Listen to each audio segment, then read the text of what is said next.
Hey guys, welcome to the study with Mayank. मैं हूं आपका मयंक और आज ला रहा हूं मैं आपके लिए एनसीईआरटी ज्योग्राफी क्लास 11 से। यहां आज आपकी जो है बुक सेकंड चल रही है, भौतिक भूगोल के मूल सिद्धांत। इसी क्रम में आज इस पुस्तक से आपका जो है अध्याय 15वां है, पृथ्वी पर जीवन। तो चलिए स्टार्ट करते हैं आज का वीडियो। देखते हैं हमें क्या क्या डिस्कस करना है यहाँ पर और क्या क्या नोट डाउन करना है। देखिए, बात कर लेते हैं चैप्टर की, पृथ्वी पर जीवन जो चैप्टर है। देखिए, बेसिकली ये चैप्टर जो है आपका इन्वायरमेंट इकोलॉजी वाला चैप्टर है, यानी पूरी तरह से इन्वायरमेंट इकोलॉजी पर डिपेंड है ये चैप्टर।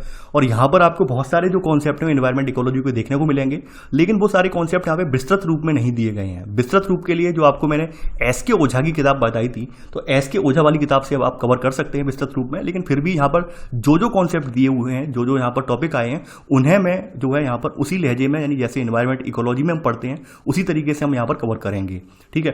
लेकिन यहाँ पर इसमें केवल एक झलक मात्र दिखलाई है इस चैप्टर की। इस चैप्टर में एनवायरमेंट इकोलॉजी की, पूरा एनवायरमेंट इकोलॉजी यहाँ समाहित करना पॉसिबल भी नहीं था। तो यहाँ पर वही सब स्टार्ट चीजें बताई गई हैं कि भाई पृथ्वी पर जीवन किस प्रकार से है, पृथ्वी पर वास्तव में जो जैवमंडल है वो जैवमंडल कैसे बनता है। जैसा कि आप सभी जानते हैं कि पृथ्वी का पर्यावरण जो है आप जानते हैं स्थल मंडल, जल मंडल और वायुमंडल में विभक्त है। और हमारा जो जीवन है, यानी हमारे जो जीव हैं, वो इन तीनों परिमंडलों में रहते हैं, चाहे स्थल मंडल की बात कर लें, जलमंडल की बात कर लें और वायुमंडल। देखिए, आप लोग कहेंगे वायुमंडल में कौन रहता है? वायुमंडल में भी सूक्ष्म जीव पाए जाते हैं, ये बात आप जानते होंगे। यानी हमारे जो तीनों परिमंडल हैं, तीनों परिमंडल में जीवन पाया जाता है, इन तीनों परिमंडल में हमारे जीव रहते हैं। तो आप यहाँ पर पहला पॉइंट यहाँ पर नोट डाउन करेंगे, पृथ्वी पर रहने वाले सभी जीवधारी जो, यानी पृथ्वी पर रहने वाले सभी जीवधारी जो मिलकर जैवमंडल बनाते हैं, ये पर्यावरण के दूसरे मंडलों, ब्रैकेट में लिख लेना, दूसरे मंडलों में स्थल मंडल, जलमंडल व वायुमंडल, ब्रैकेट क्लोज, इनके साथ पारस्परिक क्रिया करते हैं, के साथ पारस्परिक क्रिया करते हैं। ये आपका पहला पॉइंट हो गया। अब देखिए, यहाँ पर वही बताया गया है कि भाई इनमें जैवमंडल में कौन कौन से जीव आते हैं। जैसा कि अभी मैंने जिक्र किया था कि जैवमंडल में केवल और केवल आप ये सोच रहे होंगे स्थल मंडल या जलमंडल में ही जीव रहते हैं, ऐसा नहीं है। वायुमंडल में भी विभिन्न एक ऊंचाई के स्तर तक जो वह सूक्ष्म जीव मौजूद होते हैं।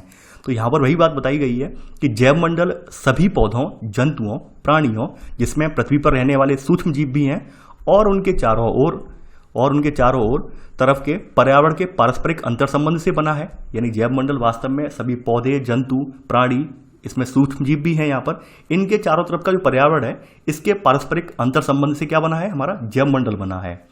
अब देखिए, जैवमंडल और इनके जो घटक हैं, यानी जैवमंडल और इसके जो घटक हैं, ये जो घटक हैं इनके, ये पर्यावरण के प्राकृतिक घटकों, इनके साथ लगातार इनकी क्रिया होती है। तो यहाँ पर लिख लेना, जैवमंडल और इसके घटक पर्यावरण के प्राकृतिक घटकों जैसे भूमि हुई, जल, मिट्टी, इनके साथ लगातार इनकी पारस्परिक क्रिया करते हैं। यानी आप ऑब्वियस सी बात है, आप सोचिए कि कोई प्राणी मान लीजिए स्थल मंडल पे रह रहा है, तो स्थल मंडल पे वहाँ पर मिट्टी मौजूद होगी, जो है जल भी होगा, तो उसके साथ उसकी लगातार क्रिया होगी। यानी हमारे जैवमंडल के जो प्राणी हैं, जो सजीव प्राणी हैं, उन सभी जो आपके तत्व हैं प्रकृति के जो भी घटक हैं, उन सभी के साथ लगातार क्रिया करते हैं। तो आपने ये नोट कर लिया होगा। इसके अलावा हमारे जो जैवमंडल वाले प्राणी हैं, ये आपके वायुमंडल के तत्व भी कुछ हैं यहाँ पे मौजूद हैं।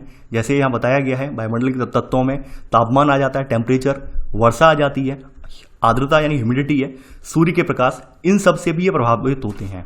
यानी कि हमारे जैवमंडल के प्राणी हैं, जैवमंडल यानी सभी जीव प्राणी जो हैं, वो आपके वायुमंडल के तत्व हैं, तापमान है, वर्षा है, आर्द्रता, इन सब से भी ये लोग जो है प्रभावित होते हैं।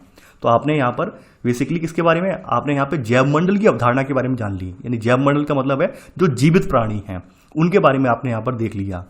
आगे बात करते हैं। अब देखिए, यहाँ पर आपकी अगली हेडिंग है पारिस्थितिकी, यानी इकोलॉजी यहाँ पर आपकी हेडिंग है। अब चलिए, पारिस्थितिकी होती क्या है, इकोलॉजी होती क्या है, इसके बारे में थोड़ा देख लेते हैं, नोट डाउन करेंगे। देखिए, इकोलॉजी जो शब्द है, ये ग्रीक भाषा के दो शब्दों से मिलकर बना है। इसमें पहला शब्द है आपका ओइकोस और दूसरा शब्द है लॉजी। अब देखिए, ओइकोस का अर्थ यहाँ पर होता है घर, वहीं लॉजी का अर्थ होता है अध्ययन करना या फिर विज्ञान, ठीक है। तो यानी कि अगर इनका शाब्दिक अर्थ लगाएं तो यानी घर का अध्ययन, यानी ओइकोस यानी ओइकोलॉजी को अगर मिला दें दोनों को, तो हमें निष्कर्ष निकल के आएगा कि घर का अध्ययन, ठीक है। तो आप यहाँ पर नोट डाउन कर लेना पहला पॉइंट, यह शब्द ग्रीक भाषा के, यानी इकोलॉजी शब्द जो है वो ग्रीक भाषा के दो शब्दों ओइकोस और लॉजी से मिलकर बना है। इसी में सब पॉइंट, ओइकोस का अर्थ, ओइकोस का शाब्दिक अर्थ घर और लॉजी का अध्ययन से है, ठीक है, अर्थात घर का अध्ययन, अर्थात किसका अध्ययन, घर का अध्ययन। देखिए ये इकोलॉजी जो वर्ड था ये सबसे पहले, यानी ये सबसे पहले जो वर्ड इस्तेमाल किया है 1869 में, 1869 में एक जर्मन प्राणीशास्त्री थे अर्नेस्ट हैकल, इन्होंने सबसे पहले इस वर्ड को इस्तेमाल किया था, इस शब्द को इस्तेमाल किया था इकोलॉजी को। तो यहां पर आप सेकंड पॉइंट यहां पर लिखेंगे पहले कि इस शब्द का प्रयोग सर्वप्रथम जर्मन प्राणीशास्त्री अर्नेस्ट हैकल ने 1869 में किया। और देखिए जो अर्नेस्ट हैकल हैं इन्हें पारिस्थितिकी का जन्मदाता या ज्ञाता या पितामह ये भी बोला जाता है। तो यहां पर आप लिख लेना जो कि पारिस्थितिकी के ज्ञाता के रूप में जाने जाते हैं, जो कि पारिस्थितिकी के ज्ञाता के रूप में जाने जाते हैं। यानी कि सेकंड पॉइंट आपका ये कहता है कि इस शब्द का प्रयोग सर्वप्रथम जर्मन प्राणीशास्त्री अर्नेस्ट हैकल ने 1869 में किया, जो कि पारिस्थितिकी के ज्ञाता के रूप में जाने जाते हैं। कौन जाने जाते हैं, अर्नेस्ट हैकल जाने जाते हैं। ये आपने सेकंड पॉइंट नोट डाउन कर लिया। अब चलिए यहाँ पर अब इकोलॉजी की जो परिभाषा है आपकी, जो आपने जो पारिस्थितिकी है, पारिस्थितिकी परिभाषा क्या होगी। तो यहाँ पर वास्तव में वातावरण और जीव समुदाय के जो पारस्परिक संबंध हैं इनके अध्ययन को हम पारिस्थितिकी कहते हैं। यहाँ पर बताया गया है, वही चीजें बताई गई हैं कि जीवधारियों में जैविक आजाद, यानी कि यहाँ पे बताया गया है जीवधारियों में जैविक, इसके अलावा भौतिक पर्यावरण में आपका भूमि, मिट्टी, मृदा, वायु, ठीक है, ये सब क्या है, ये अजैविक हैं, इनमें जीवन नहीं है, अजैविक तत्व हैं, तो ये भौतिक पर्यावरण में आ जाते हैं। तो इनके साथ जो है इनका पारस्परिक संपर्क का अध्ययन ही क्या कहलाता है, ये पारिस्थितिकी विज्ञान कहलाता है। तो यहाँ पर आप थर्ड पॉइंट यहाँ पर नोट कर लेना, थर्ड पॉइंट मत नोट कर लेना, सेकंड का ही सब पॉइंट करके लिख लेना कि जीवधारियों, इसमें ब्रैकेट में लिख लेना जैविक, और वह भौतिक पर्यावरण, इसके ब्रैकेट में लिख लेना अजैविक। भौतिक पर्यावरण जो होता है हमारा अजैविक पर्यावरण होता है, ठीक है। अजैविक में वही चीजें सब आ जाती हैं जो चीजें मैंने अभी आपको बताई हैं, जैसे भूमि हुई, जल हुई, चट्टानें हुई, तो ये वायु हुई, सब अजैविक घटक हैं, जैविक घटक नहीं है। ये जैविक घटक का मतलब वो जो होता है जिनमें जीवन होता है, यानी इनमें जीवन नहीं है लेकिन ये हमारे जीवन के लिए महत्वपूर्ण है। तो यहाँ पर इनके अध्ययन को हम क्या कहते हैं, इनको पारिस्थितिकी विज्ञान कहते हैं। ये आपने सेकंड का सब पॉइंट लिख लिया होगा। अब देखिए ये तो आपने इसके बारे में जान लिया, यानी आपने देख लिया कि किस तरह से हम यहाँ पर घर का अध्ययन कर रहे हैं और इसे हमने इकोलॉजी नाम दे दिया। अब देखिए इससे संबंधित कुछ चीज़ें और हैं, जैसे यहाँ पे बताया गया है कि पर्यावरण जैविक और अजैविक तत्वों के मेल से बना है। बिल्कुल सही बात है, क्योंकि लगातार हमारे आसपास जो मौजूद हैं चीज़ें हैं हम उनसे लगातार क्रिया कर रहे हैं। यानी हमारा जो पर्यावरण है उस पर्यावरण में तमाम भौतिक चीज़ें भी विद्यमान है, अजैविक चीज़ें विद्यमान है, उनसे हमारी लगातार क्रिया हो रही है। तो ये बात आप बिल्कुल नकार नहीं सकते हैं कि हमारी क्रिया नहीं हो रही है। अब देखिए यहाँ पर कुछ चीज़ें जैसे बताई गई हैं, जैसे बताया गया है यहाँ पर सबसे पहली बात कही गई है पारतंत्र के बारे में, जिसे हम इकोलॉजिकल सिस्टम या इकोसिस्टम के रूप में जानते हैं। ये क्या होता है इसके बारे में बताया गया है यहाँ पर। तो यहाँ पर अब आप थर्ड पॉइंट बताया गया है कि भाई किसी विशेष क्षेत्र में, ध्यान देना यहाँ पर कि किसी विशेष क्षेत्र में किसी विशेष समूह के जीवधारियों का, यानी किसी विशेष क्षेत्र में और कोई विशेष समूह है, जैसे मान लेते हैं कोई विशेष समूह, मान लेते हैं कि भाई जो आपका सर्दी वाले जानवर होते हैं, यानी जिनके ऊपर, जिनके शरीर पर बाल बहुत ज़्यादा पाए जाते हैं, फर बहुत ज़्यादा पाए जाते हैं, ठंडे इलाके वाले जानवर, ठीक है।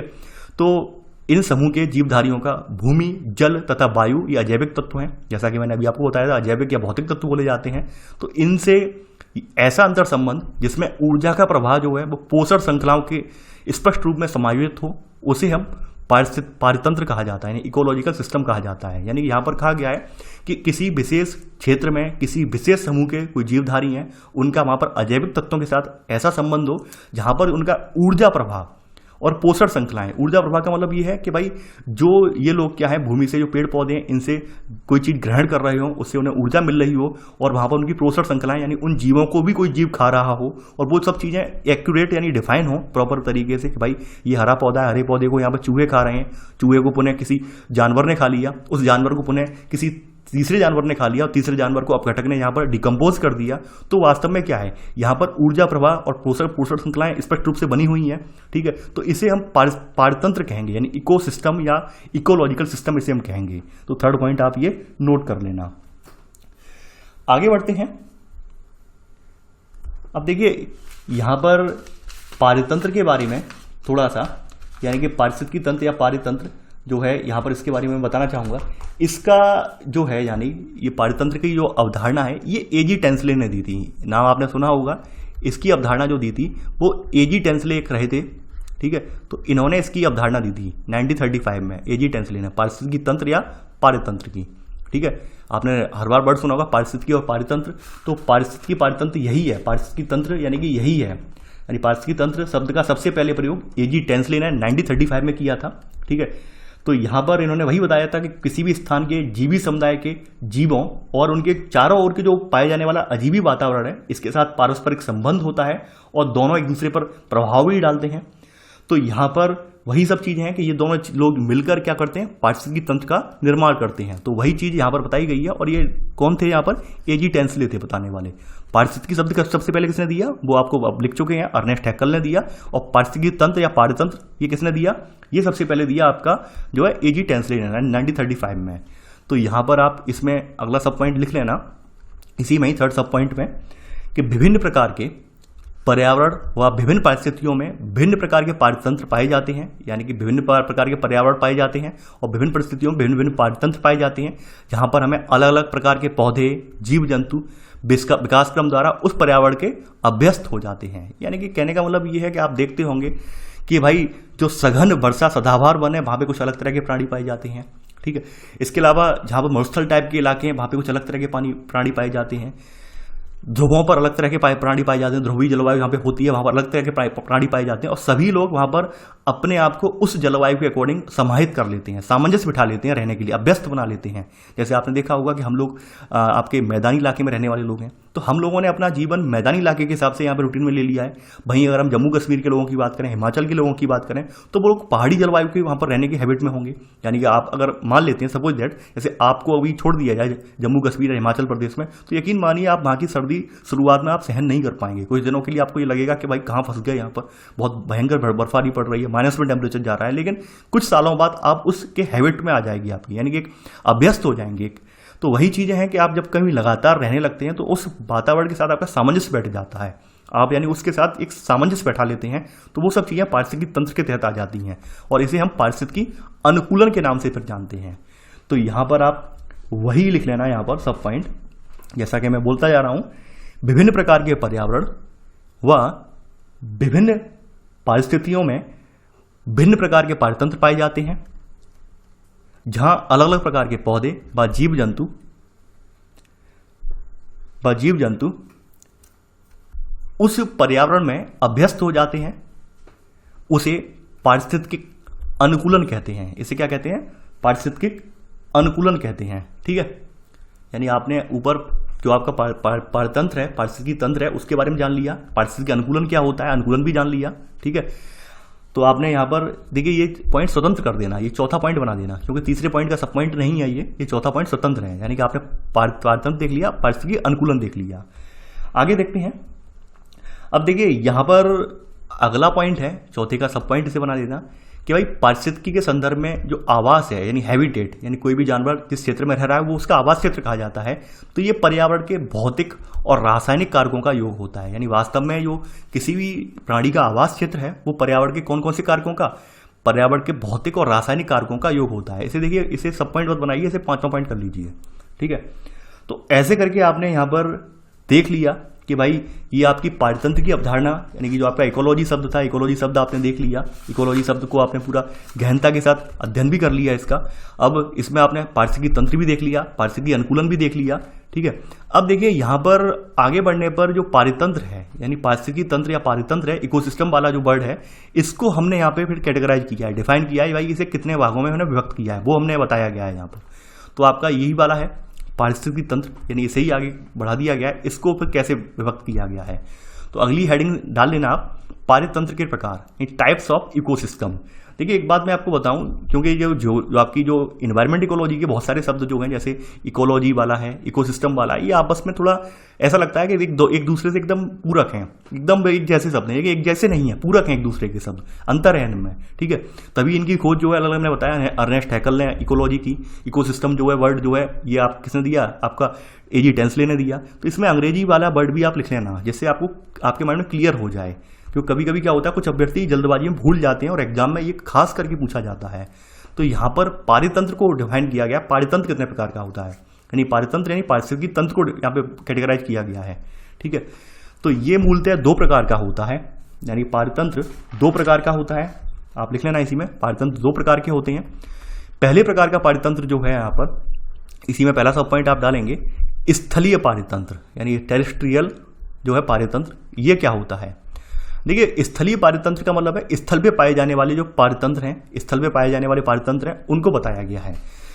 फॉर एग्जाम्पल, आप लोग पहाड़ के बारे में जान चुके हैं कि पहाड़ों पर किस तरह का आपकी जो जलवायु और वहाँ पे कैसी वनस्पतियाँ पाई जाती हैं। तो आपने देखा होगा कि पहाड़ों पर विभिन्न विभिन्न ऊंचाइयों पर भिन्न भिन्न पारतंत्र हमें देखने को मिलते हैं। जैसे नीचे सदाबहार वन देखने को मिल गए, फिर पर्णपाती आ गए, फिर कुछ जलवायु और चेंज हुई। ऊपर पे जाने पर आपको पता चला कि भाई ध्रुवीय टाइप जलवायु है, जहाँ पे काई और लाइकन उग रहे हैं। तो यानी एक पहाड़ पर ही आप ऊंचाई पे जैसे चढ़ते जाते हैं तो वहाँ पर आपने जलवायु के इतने सारे डिफरेंस आप देख लेते हैं। तो ये डिफरेंस जो आप देख रहे हैं, ये वास्तव में स्थलीय पारतंत्र के प्रकार हैं, जिन्हें हम फिर बायो में व्यक्त कर लेते हैं। तो यहाँ पर वही लिखा गया है कि स्थलीय पारतंत्र हमने यहाँ पर यानी पारतंत्र को दो भागों में व्यक्त कर लिया है, स्थलीय में और जलीय में। लेकिन स्थलीय को भी हमने दो भागों में यानी स्थलीय को भी डिवाइड कर दिया है। स्थलीय पारतंत्र को फिर हमने बायोम में डिवाइड कर लिया है। किसमें? बायोम में व्यक्त कर लिया है। ठीक है, अब देखिए बायोम क्या होता है। बायोम बताया गया है कि भाई बायोम जो है वो पौधों और प्राणियों का एक समुदाय है जो कि एक बड़े भौगोलिक क्षेत्र में पाया जाता है। इसे क्या कहते हैं? इसे बायोम कहते हैं। तो यानी स्थलीय पारतंत्र भी जो वहाँ पर जो है वो बायोम में व्यक्त हो गया है। आपने देखा होगा कि विभिन्न स्तरों पर भिन्न भिन्न आपको बायोम देखने को मिलते हैं। ठीक है, इस चैप्टर में जो है बायोम के बारे में बताया गया है, लेकिन बायोम को मैं लिखवाऊंगा नहीं। जैसे वन बायोम बताया गया है, कौन कौन से बायोम किस किस जगह पर पड़ रहे हैं, ये आपको बताया गया है। लेकिन ये हम इसलिए लिखवाएंगे इसलिए नहीं क्योंकि इनके बारे में आप ऑलरेडी लिख कर आए हैं कि संसार में कहाँ कहाँ पर कौन कौन से बायोम पाए जाते हैं, क्या क्या पाया जाता है। यहाँ इसके बारे में मैंने आपको याद होगा विश्व भूगोल वाला पोर्शन था, वहाँ भी लिखवा दिया था। इसके अलावा क्लास 11 की पहली बुक थी, वहाँ पर भी मैंने इसके बारे में चर्चा चला दी थी, बता दिया था। तो यहाँ पर इसलिए यहाँ पर इसको केवल हम आपको एक बार पढ़वा देंगे, लेकिन लिखवाएंगे नहीं, क्योंकि आप ऑलरेडी लिख चुके हैं कि भाई कहाँ कहाँ पर वन उष्णकटिबंध में कैसे पाए जाते हैं, शीतोष्णकटिबंध में वनों की प्रगति कैसी है। तो ये सब चीज़ें आप ऑलरेडी लिख चुके हैं, इसलिए यहाँ पर दोबारा उसे कॉपी नहीं करेंगे। तो यहाँ पर हम केवल देख लेंगे। तो यहाँ पर वही बताया गया है, भाई बायो में इसे हमने व्यक्त कर लिया स्थलीय पारतंत्र को, ये आपने तरह लिख लिया होगा। आगे बढ़ते हैं। अब देखिए यहाँ पर बताया गया है, इसी में सब पॉइंट आगे बढ़ते हैं कि संसार के प्रमुख यानी संसार के कुछ प्रमुख पारतंत्र जो हैं आपके, वो वन, घास क्षेत्र, मरुस्थल और टुंडा पारतंत्र हैं। यानी कि कुछ आपके जो पारतंत्र हैं संसार के, वो कहाँ कहाँ हैं? वो आपके वन पारतंत्र हैं, घास पारतंत्र हैं, मरुस्थल वाले पारतंत्र हैं और टुंडा पारतंत्र हैं। ये आपके संसार के कुछ पारतंत्र हैं। अगली हेडिंग आपकी डालेंगे आप इसी में पारतंत्र के प्रकार में, ये है जलीय पारतंत्र। जलीय पारतंत्र, देखिए जलीय पारतंत्र को भी हमने दो भागों में व्यक्त कर दिया है। इसको भाग में यानी कि लिख लेना आप, इसको समुद्री और ताजे जल के पारतंत्र में बांटा जा सकता है। यानी इसको किस किस में? समुद्री और ताजे जल में बांटा जाता है। अब देखिए इसी में ही सेकंड सब पॉइंट में ए सब पॉइंट बनाएंगे आप, ये सब पॉइंट यहाँ पे बनाएंगे। देखिए समुद्री पारतंत्र में कौन कौन आ जाता है? समुद्री पारतंत्र में आपका महासागर आ जाता है, ज्वार नदमुख आ जाता है। ज्वार नदमुख के बारे में आप जानते होंगे, जहाँ पर जो है ताज़ा पानी यानी आपका जो मीठा पानी होता है और समुद्री खारा पानी यहाँ पे मिल रहा होता है, वो ज्वार नदमुख होता है। प्रवाल भित्तियाँ आ जाती हैं, कोरल रीफ्स, जिनके बारे में आपने जाना कि प्रवाल भित्ति जो है एक जो कीड़ा होता है, यानी एक कीड़ा होता है जो अपने इर्द गिर्द कैल्शियम कार्बोनेट का खोल बना लेता है। तो उन भित्तियों की वजह से, उन लाखों की संख्या में कीड़ों की वजह से, लाखों की संख्या में कीड़े होते हैं, वो अपने ऊपर एक खोल का निर्माण करते हैं। और जब ऐसे करके खोल आपस में सब एकदम मिले हो जाते हैं, मिलते चले जाते हैं, चिपकते चले जाते हैं, ऐसे करके एक प्रवाल भित्ति बन जाती है, एक बड़ी संरचना बन जाती है, एक बड़े द्वीप का निर्माण हो जाता है। तो वो सब आप जानते हैं, तो यहाँ पर आपने लिख लिया होगा। वहीं अगर बात करें ताजा पारतंत्र, यानी कि आप यहाँ पे 20 सब पॉइंट, इसी में सेकंड सब पॉइंट में 20 सब पॉइंट आप नोट करेंगे। दो ताजे जल वाला पारतंत्र है। ताजे जल में कौन कौन से आ जाती हैं? झीलें आ जाती हैं, तालाब आ जाते हैं, सरिताएं आ जाती हैं छोटी छोटी, कच्छ यानी कि यहाँ पर दलदल टाइप ही हैं, कच्छ जो है दलदल हैं। ठीक है, कच्छ और दलदल में कोई ज़्यादा डिफरेंस नहीं होता है। ठीक है, कच्छ में ये होता है कुछ भाग सूखा भी रहता है, लेकिन दलदली भाग हमेशा जो है यहाँ पर उसमें पानी रहता है, नमी रहती है। कच्छ कभी कभी सूख भी जाता है। तो ये सब चीज़ें बताई गई हैं यहाँ पर। तो ये आपने देख लिया कि किस तरह से समुद्री पारतंत्र और स्थलीय पारतंत्र में विभक्त है जलीय पारतंत्र, वो आपने यहाँ पर देख लिया। आगे बढ़ते हैं। अगली यहाँ पर ये हेडिंग जो है आपकी, ये वास्तव में पारतंत्र की कार्यप्रणाली के बारे में है, यानी पारतंत्र में ही है ये। तो सब पॉइंट लिख लेना, पारतंत्र की कार्यप्रणाली व संरचना, कि पारतंत्र किस तरह से कार्य कर रहा है, इसकी संरचना क्या है, वो हम देखेंगे। अब देखिए पारतंत्र में यहाँ पर आपको दो तरह के घटक देखने को मिलेंगे, जीवीय और अजीवीय। यानी कि अजीवीय में कुछ कार्बनिक घटक भी होंगे, कुछ अकार्बनिक भी होंगे, कुछ भौतिक घटक भी होंगे। तो ऐसे करके यहाँ पर हम देखेंगे। जीवी घटक का मतलब आप जानते होंगे जिनमें जीवन होता है। देखिए आप सभी लोग जानते हैं पेड़ पौधों में भी जीवन है, मानव में भी जीवन है, पशु पक्षी इनमें भी जीवन है। ठीक है। अजीवी के तहत आ जाते हैं अकार्बनिक पदार्थ हैं आपके, जैसे जल हुआ, लवण हुई, गैसें हुई। कार्बनिक पदार्थों में आपके आ जाते हैं प्रोटीन, कार्बोहाइड्रेट्स, जो आपके लिपिड्स वगैरह हैं, यूरिया या ह्यूमस है। वहीं भौतिक जो है आपके भौतिक तत्वों में जो आ जाते हैं वो आ जाते हैं प्रकाश, ताप, हवा। ठीक है। तो ये सब भौतिक में आ जाते हैं, ये बात आप जानते हैं। तो यहां पर पारतंत्र की कार्यप्रणाली में इन सब के बारे में जिक्र किया गया है। पहली बात यह है कि भाई पारतंत्र की कार्यप्रणाली किसके जिक्र करती है? यह उनके यानी उनके से अभिप्राय यहां पर यह किसके, यह प्राणियों और पौधों की प्रजातियों के इतिहास, वितरण और उनकी संख्या को भी वर्णित करता है। यानी पारतंत्र की कार्यप्रणाली जो है यह किस किसके, ये प्राणियों की और पौधों की प्रजातियां कौन कौन सी हैं, इनका इतिहास, वितरण किस प्रकार से और इनकी संख्या किस प्रकार से, इन सभी का ये वर्णन करता है। अब देखिए संरचना की दृष्टि से हमने पारतंत्र को दो कारकों में विभक्त कर लिया है। यानी जो पारतंत्र के या पारिस्थितिकी तंत्र के घटक बोले जाते हैं वो घटक हैं आपके जैविक और अजैविक घटक।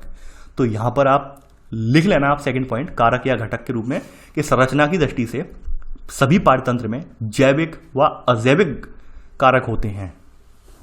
ये आपने लिख लिया होगा। इसी में सब पॉइंट, सेकंड का पहला सब पॉइंट देखिए, अजैविक या भौतिक कारकों में यानी जिसे एबायोटिक फैक्टर कहते हैं, इसमें तापमान आ जाता है, वर्षा आ जाता है, सूर्य का प्रकाश, आर्द्रता, मृदा की स्थिति। इसके अलावा अजैविक और अकार्बनिक तत्व भी आ जाते हैं। अजैविक और अकार्बनिक तत्वों में, यानी अकार्बनिक का मतलब ये क्या होता है कि भाई जिन तत्वों में जो है यहाँ पर कार्बन नहीं पाया जाता है वो सारे तत्व भी आ जाते हैं। जैसे इसमें कार्बन डाइऑक्साइड भी यहाँ पे लिख दिया है, जैसे लिखना नहीं था ये अकार्बनिक में, यहाँ पर ये नहीं लिखना था लेकिन फिर भी इन्होंने लिख दिया है ये। ठीक है। तो यहाँ पर लिख लेना इसी में सब पॉइंट करके कि अजैविक या अकार्बनिक, क्योंकि अजैविक के रूप में इन्होंने यहाँ पे कार्बन डाइऑक्साइड डाल दिया है, यानी अकार्बनिक नहीं है। कार्बन डाइऑक्साइड में तो कार्बन होगा ही होगा, नाम से ही है। ठीक है। इसके अलावा फॉस्फोरस वगैरह, पोटेशियम, इनमें कार्बन नहीं होता है, ये कार्बनिक तत्वों में आ जाते हैं। तो ये यहाँ से लेकर आप यहाँ तक ये नोट कर लेना। ठीक है। अजैविक या भौतिक में ये चीजें आ जाती हैं। अब चाहे तो मैं इसे कैटेगराइज करके बता सकता हूँ। अकार्बनिक पदार्थ कौन कौन से होते हैं? अकार्बनिक पदार्थ में आपके जल आ जाते हैं, लवण आ जाते हैं, लवणों में आपके calcium, potassium, manganese, phosphorus, nitrogen, sulphur, ये सब लवण हैं। ठीक है। जो अकार्बनिक में आ जाते हैं यानी इनमें कार्बन नहीं है। गैसें हैं जैसे आपकी ऑक्सीजन, नाइट्रोजन, ठीक है, कार्बन डाइऑक्साइड, हाइड्रोजन, ये भी किस में आ जाती हैं? अकार्बनिक पदार्थों में आ जाती हैं। ठीक है। इनऑर्गेनिक में आ जाती हैं। वहीं बात करें कार्बनिक पदार्थों की, देखिए कार्बनिक पदार्थों में क्या क्या आ जाते हैं? प्रोटीन वगैरह आ जाते हैं यहाँ पर। ठीक है। यहाँ पे कार्बोहाइड्रेट्स आ जाते हैं, लिपिड्स आ जाते हैं यहाँ पर, ये सब चीज़ें इसमें कार्बनिक में आ जाती हैं। तो यहाँ पर आपने ये सब पॉइंट लिख लिया होगा, सेकंड का पहला सब पॉइंट। आगे बढ़ते हैं यहाँ पर। अब जैविक कारकों की बात कर लेते हैं। यहाँ पर जैविक कारक यहाँ पे कौन कौन से होते हैं? देखिए जैविक कारकों में यहाँ पर आपके उत्पादक, उपभोक्ता और अपघटक शामिल हैं। आप जानते हैं उत्पादक कौन होते हैं? हरे पेड़ पौधे। उपभोक्ता कंज्यूम करने वाले, यानी प्राथमिक, द्वितीयक, तृतीयक तीनों ही समझाऊंगा। और अपघटक कौन से होते हैं, डिकम्पोजर्स कौन से होते हैं, उनके बारे में बताऊंगा। तो अभी आप ये केवल लिख लीजिए। ठीक है। तो आपने ये नोट कर लिया होगा। आगे बढ़ते हैं। अब देखिए यहां पर उत्पादकों की बात करते हैं। उत्पादकों में सबसे पहले आपके आते हैं हरे पौधे। उत्पादकों में कौन आते हैं आपके? सबसे पहले हरे पौधे। तो थर्ड पॉइंट आप स्वतंत्र रूप से लिख लेना कि उत्पादकों में सभी हरे पौधे सम्मिलित हैं जो कि आपकी प्रकाश संश्लेषण की क्रिया के द्वारा अपना भोजन तैयार करते हैं। उत्पादकों में सभी हरे पौधे सम्मिलित हैं जो प्रकाश संश्लेषण द्वारा अपना भोजन बनाते हैं। ठीक है। अब थर्ड का ही सब पॉइंट यहाँ पे लिख लेना, पहला सब पॉइंट। देखिए यहाँ पर प्राथमिक श्रेणी के उपभोक्ता में कौन कौन से आते हैं? शाकाहारी जंतु, यानी जो पौधों पर निर्भर हैं वास्तव में। ये प्राथमिक श्रेणी के उपभोक्ता में शाकाहारी जंतु और जीव शामिल हैं। ठीक है। यहाँ लिख लेना शाकाहारी जंतु और सभी पौधों पर निर्भर जीव शामिल हैं। ठीक है। द्वितीयक में वो लोग आते हैं जो कि प्राथमिक पर डिपेंड हैं। प्राथमिक यानी कि शाकाहारी जंतुओं को खाने वाले हैं। जैसे आप देख सकते हैं मांसाहारी में सांप, बाघ, शेर आदि ये सब शामिल हैं। सबसे ऊपर जो है टॉप कार्निवोर्स बोले जाते हैं। उच्च लेवल के या चरम स्तर के मांसाहारी बोले जाते हैं जो कि द्वितीयक और प्राथमिक का भी शिकार करते हैं। उन्हें टॉप लेवल का बोला जाता है, यानी कि चरम स्तर के मांसाहारी बोला जाता है, टॉप कार्निवोर्स बोला जाता है। तो यहां पर आप इसी में लिख लेना। ये तो आपका थर्ड का सेकंड सब पॉइंट हो गया। थर्ड का थर्ड सब पॉइंट यहाँ बना देना। थर्ड का थर्ड सब पॉइंट यहाँ लिख लेना। यहां पर आप लिख लेना कि तृतीयक में ऐसे मांसाहारी, तृतीयक में ऐसे मांसाहारी जो दूसरे मांसाहारी जीवों पर निर्भर हैं, जो दूसरे मांसाहारी जीवों पर निर्भर हैं, उन्हें चरम स्तर के मांसाहारी के रूप में जाना जाता है, जैसे बाज और नेवला इसी तरह के हैं। अंतिम स्तर पर आते हैं आपके अपघटक, जिसे हम डिकम्पोजर्स कहते हैं, या फिर अपघटनकर्ता, डिकम्पोजर्स इन्हें कहा जाता है। ठीक है, यानी ये सड़े गले पदार्थों को अपघटित कर देते हैं, अपघटित करके उन्हें फिर से उन्हें विभिन्न विभिन्न तत्वों में, विभिन्न विभिन्न जो है पदार्थों में विभक्त कर देते हैं, और जो जहाँ पे पदार्थ होता है उस पदार्थ में उस रूप में चला जाता है। जैसे आप पता है हमारा मानव शरीर हुआ विभिन्न तत्वों से मिलकर बना है, तो जब कोई मनुष्य मर जाता है, आपने देखा वो जब दफना देते हैं, दफनाने के बाद क्या होता है कि कुछ दिन बाद जो डिकम्पोजर्स होते हैं उसमें वर्क करने लगते हैं, और मानव का जो शरीर है उसके अंदर जो जो अंग है उन्हें वो अपने आप डिकम्पोज यानी गलाने लगते हैं। गलाने के उपरांत जो जो हमारे तत्व होते हैं वो मृदा में पुनः पहुंच जाते हैं। ये बात आप जानते होंगे। तो चौथा सब पॉइंट यही कहता है कि अपघटक वे हैं जो मृत जीवों पर निर्भर हैं, जैसे इनमें कौवा और गिद्दी भी आ जाता है। देखिए ये प्रकृति के अपमार्जक बोले जाते हैं, यानी कौवा और गिद्ध जो प्रकृति के अपमार्जक भी बोले जाते हैं, आपने पढ़ा होगा, क्योंकि प्रकृति में सफाई का काम करते हैं। खैर गिद्ध तो आपको अब देखने को नहीं मिलते हैं, गिद्ध ना देखने का रीजन ये है कि भाई गिद्ध जो है विलुप्त हो गए हैं, अब देखने को नहीं मिलते हैं। क्यों विलुप्त हुए हैं वो भी आप जानते हैं, क्योंकि जो दवाई दी जाती थी जानवरों को, उन दवाई की वजह से इनकी किडनी खराब हो जाती थी गिद्धों की, और यही इनकी मृत्यु का कारण था। इसलिए गिद्ध अब आपको बहुत कम देखने को मिलते हैं, रेयर, यदा कदा कभी एक आध गिद्ध आपको देखने को मिल जाए पहाड़ी इलाकों वगैरह में, लेकिन अभी जो मैदानी इलाके, मैदानी इलाकों में आपको देखने को नहीं मिलेंगे। इसके अलावा कुछ अन्य अपघटक भी हैं, जैसे बैक्टीरिया हुआ, अन्य सूक्ष्म जीवाणु, ये मृतकों को अपघटित करके उन्हें सरल पदार्थों में परिवर्तित कर देते हैं, तोड़ देते हैं। आगे बढ़ते हैं। अब देखिए बताया गया भाई अपघटक, यहां पर जो अपघटक हैं आपके वो मृत पदार्थों को कार्बनिक और अकार्बनिक अवयवों और जो है इनमें विभक्त कर देते हैं। यानी आप लिख लेना कि अपघटक विभिन्न पदार्थों को कार्बनिक और अकार्बनिक अवयवों, लिख लेना इसी में ही, यानी डबल सब पॉइंट मैंने लिखा है, चौथे का ही सब पॉइंट है। अपघटक मृत पदार्थों को कार्बनिक और अकार्बनिक अवयवों और मिट्टी की उर्वरता के लिए पोषक तत्वों में परिवर्तित कर देते हैं। यानी अपघटक विभिन्न पदार्थों को जैसे कार्बनिक और अकार्बनिक अवयवों को मिट्टी की उर्वरता की पोषक तत्वों में परिवर्तित कर देते हैं। तो आपने ये लिख लिया होगा। देखिए पारितंत्र के जो जीवाणु हैं, यानी इकोसिस्टम के जो जीवाणु हैं, यानी कि जीवाणु से अभिप्राय यहाँ पे जो जीवित हैं, जो जीवित प्राणी हैं, वो वास्तव में एक खाद्य श्रृंखला बनाते हैं, खाद्य श्रृंखला के जरिए जुड़े रहते हैं। जैसे आपने देखा जो आपके उत्पादक हैं, उत्पादक को कौन ले रहा है, सबसे पहले प्राथमिक उपभोक्ता खा रहा है, प्राथमिक उपभोक्ता को कौन खा रहा है, द्वितीयक खा रहा है, द्वितीयक को तृतीयक, ठीक है, और एंड में डिकम्पोजिशन।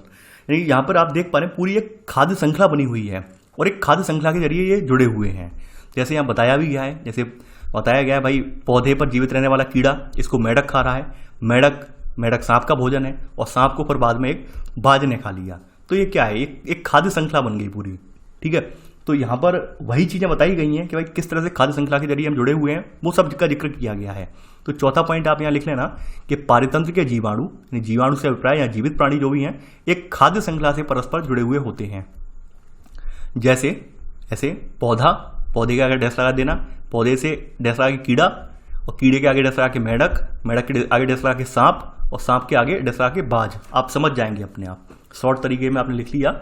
पौधे को कौन कंज्यूम कर रहा है, पौधे पर जीवित कौन रह रहा है, कीड़ा रह रहा है, कीड़े को कौन खा रहा है, मेढक खा रहा है, और मेढक को सांप, और सांप को फिर बाज ने खा लिया।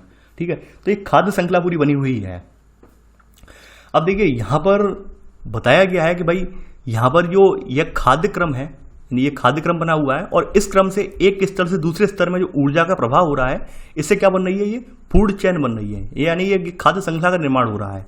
तो यहाँ पे बताया गया कि यह खाद्य क्रम, और इस क्रम से एक स्तर से दूसरे स्तर पर ऊर्जा प्रवाह जो हो रहा है उसे ही खाद्य श्रृंखला ये कहलाती है, ऊर्जा प्रवाह ही खाद्य श्रृंखला कहलाती है। ये लिख लेना है इसमें चौथे का सब पॉइंट करके। अब देखिए आगे बढ़ते हैं।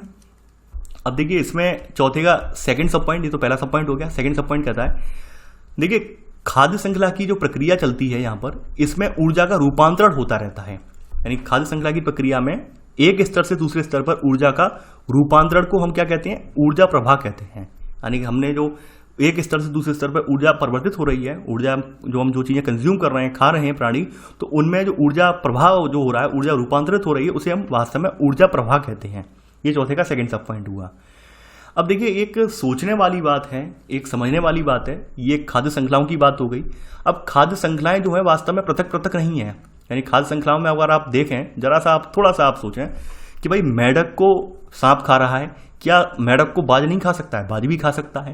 यानी ऐसे बहुत से प्राणी हैं, जैसे हमने ऊपर बात कही थी प्राथमिक, द्वितीयक, तृतीयक, तो बहुत से तृतीयक उपभोक्ता यानी टॉप कार्निवोरस ऐसे भी होते हैं जो प्राथमिक श्रेणी के उपभोक्ताओं को डायरेक्ट खा लेते हैं, द्वितीयक को भी नहीं खाते हैं, तो उसका प्राथमिक को भी खा लेते हैं। यानी एक प्राणी किसी एक प्राणी पर डिपेंड नहीं है, एक प्राणी किसी एक चीज पर डिपेंड नहीं है, एक प्राणी भिन्न भिन्न जो है भिन्न जीवों पर डिपेंड है। यानी एक से ज्यादा खाद्य श्रृंखलाएं बना रहा है। यानी कि कोई भी प्राणी जो है किसी एक पर डिपेंड नहीं है, वो एक से ज्यादा खाद्य श्रृंखलाएं बना रहा है। यानी सांप जो है, सांप यहाँ पे मेढक को भी खा रहा है, सांप जो है चूहा को भी खा रहा है, सांप कुछ और को भी खा रहा है ये, ठीक है। तो सांप जो है कोई एक खाद्य श्रृंखला नहीं बना रहा है, सांप विभिन्न खाद्य श्रृंखलाएं बना रहा है। तो ऐसी विभिन्न खाद्य श्रृंखलाएं जो बन जाएंगी, जिनका एक दूसरे से जुड़ाव होगा, उसे वास्तव में हम खाद्य जाल कहेंगे।